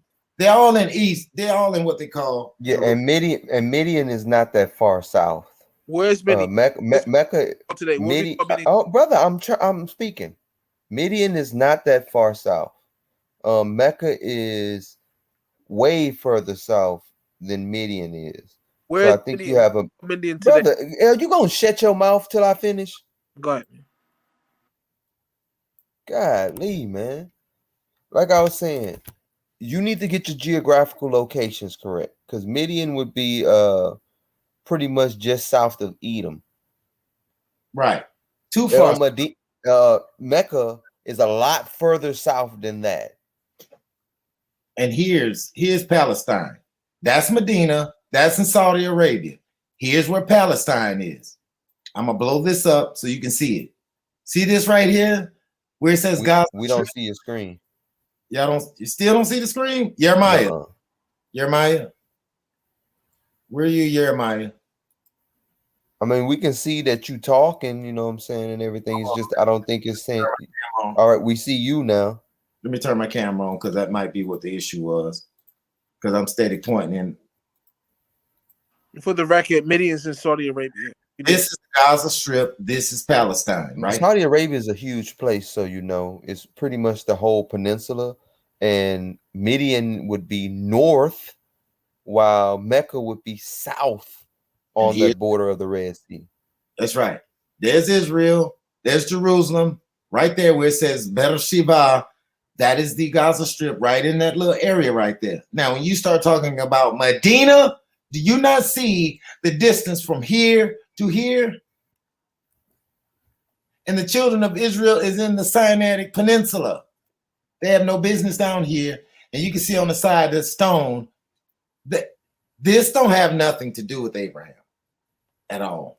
Abraham is not going to come. He's going to leave his home that God promised him by the covenant, that he walked the land, and he's going to come all the way down here to build a damn rock and take a leak somewhere and put up a JJ in the wall and then walk off and say, here, all y'all Arabs, you can have it.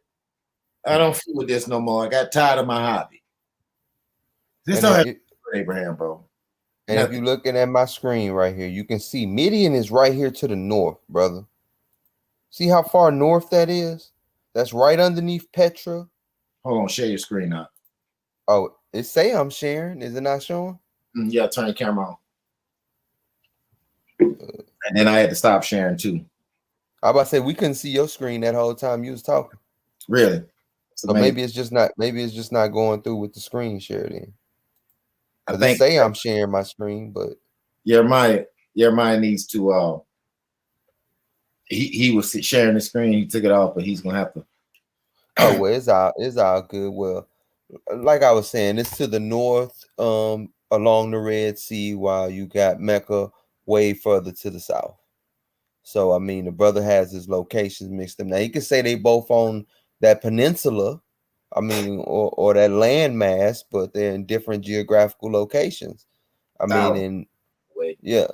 So I mean, I'm not quite understanding how you just try to just connect dots that don't connect. It looked like to me like what you're doing is you're going on Wikipedia or Googling something real quick that sound good to you and you're running with it without cross-referencing, without checking to see its peer review status, without checking to see what other scholars are saying about it, because what you're saying is not the consensus of scholarship, bro.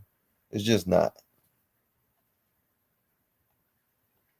So how do you can't bring Abraham that far south anyway? We don't have any record for him traveling that far down south, Rabbi Lewis. None at all. So, you know, that isn't making the case for you concerning Abraham. You're involving him with an act that's the very reason why he left his father's house for idolatry. And then making that argument puts him right back in the same pocket with his father. That doesn't work. The idolatry alone that's involved with this kissing of the stone, that would be saying Abraham just had no regard for the Most High at all. And Muslims do this all the time. They always want to bring Abraham into he was a Muslim. He was a Muslim. He was a Muslim. No, the Muslims don't even start to exist about 300 to 400, 500 years after Christ. Makes no sense. The whole movement, the whole Islamic nation in itself is way after Christ. But that's some hellified inculcation is being put in the mind of the Islamic believers. It's pretty pathetic, but it works. That is some hell of a deception. I'm gonna say this, and I think it's getting late. I gotta get up early in the morning. I'm gonna call it a night.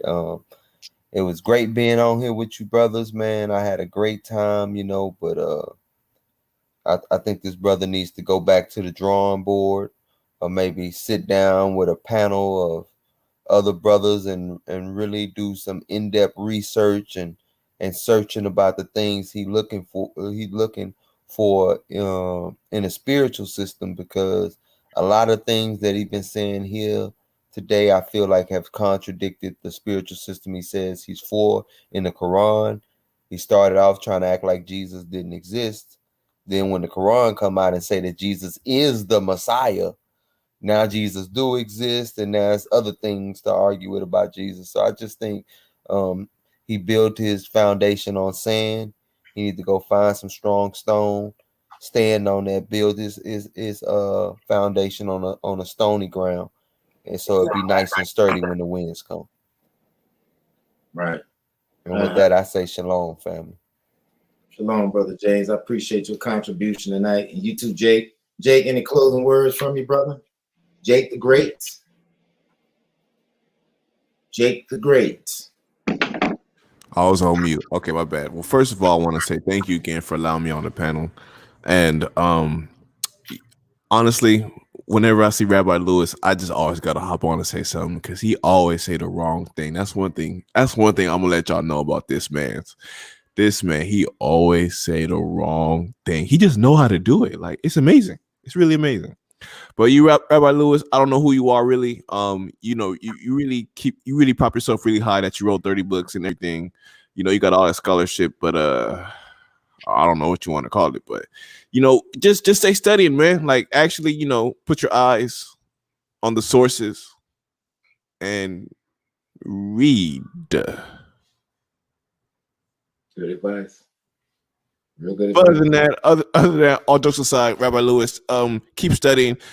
You seem like you're really into education. Just pick the truthful stuff, you know, the right stuff, not all feelings, facts, or not even fact, because fact is based off somebody's opinion, but truth. Find the truth. And thank you again, panel. That's right. All right, brother. We appreciate it. Yeah, man. Listen, Proverbs, man, look, at the end of the day, if you all want to know what truth is, you have to start with the people of the book. And you have to uphold your own ancestry. You have to put honor to your ancestry and reverence yourself before you reverence others. And that's a good place to start. Everything else can be hammered out. You just have to know where to start from, right? So Rabbi Lewis, man, we're always here, man. You're always welcome to come back. I hope you felt treated well.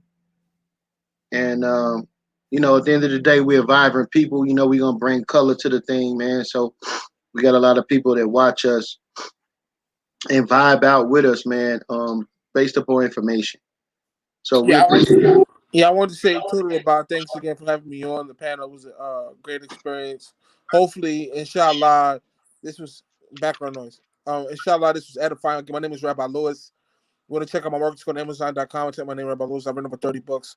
Also, I'm a professional stock investor. If you want to get into real estate and stock investing, check my work out. Thanks again, and hopefully we can do this again one day. Shalom. Enjoy it. Thank you. I appreciate you coming on, bro. Thanks, guys. Okay. Good night. Again. All right. Good night, bro. So, good night, folks. You can see the difference between when you have sources, you do not. You can tell where we as a people get off track when we're jumping here, jumping there. Learn about whatever it is you believe. Study it. Go to the origin. Go to the culture. Go to the language. Go to the location. If you can get there, go there. I know all of us can't afford to take a plane and go to Saudi Arabia. But we can see how people do kind of scant around the world, and they'll find out about, oh, there's manuscripts, yeah. And they'll still walk away with their opinion. They're not diving into it. They just want to get enough to scoff and mock at it. This is the world we're in. So, as I always say, to the law and to the testimony, Isaiah 8:20, if they speak not according to these, because there's no light in them, folks. They look up to heaven, they curse their God, they curse their king. This is Pro Rizzo 1. This is the source. Like, subscribe, share. We do welcome you all to come up. I appreciate the comment board back there. Y'all y'all been rolling all night long. It's been a very entertaining show, folks. And it is getting late. With that, I will turn it over to Jeremiah. Please say the Yah. Folks, may the Most High keep you in the well way. Shalom. Source gang. Go, culture. I'm going to have to say this, and I know Consul does not want me to do this. You're not even worth discussing these matters with. Little motherfucker gonna try to rob me. Well, I'm gonna show you how we do it up here in Vegas. No, I wasn't trying to rob. Shut up! Why I bust a cap up in Now who sent you? So what's up? We standing tall in your short stuff. Yes. Our nuts is the bullshit that you dressed up. Address us on scholarship, homie, knowing you messed up. So fessed up, you look for the best, knowing that that's us. So what's up? We standing tall in your short stuff. Yes. Our nuts is the bullshit that you dressed up. Address us on scholarship, homie, knowing you messed up. So fessed up, you look for the best, knowing that that's us. Sword clown, know that it's over like it's the fourth down. We the source now. Hear a big bang with tanks on ground. More than the scrimmage, yeah, we forcing the sin, yeah, we pushing no limit. Leave the fight with no blemish. You the hometown, but you not receiving no privilege. We gon' do you bad, rape, rob, and pillage. But we nothing like the white man. I can see that you a big fan. Every time we go live, I see you in the damn stands. Watching and plotting, I see that you stalking a bit. Yes. You laughing at people, they seeing you taking Here's a the bit. definition of plagiarism. The practice of taking someone else's work or ideas and passing them off as Crazy one's own. ass nigga, we the source, yeah, we cite source. Spitting hot flames more hotter than hot sauce. For real? Chummy ass nigga, I'm grabbing a light sauce. Yeah. Me and my amigos, we kill it and take off. So wake the hell up, the source of what validated. When you looking at the source, we know that we elevated. Our ancestors' writings, we work to commemorate it. Now you fully understand why the source is so motivated.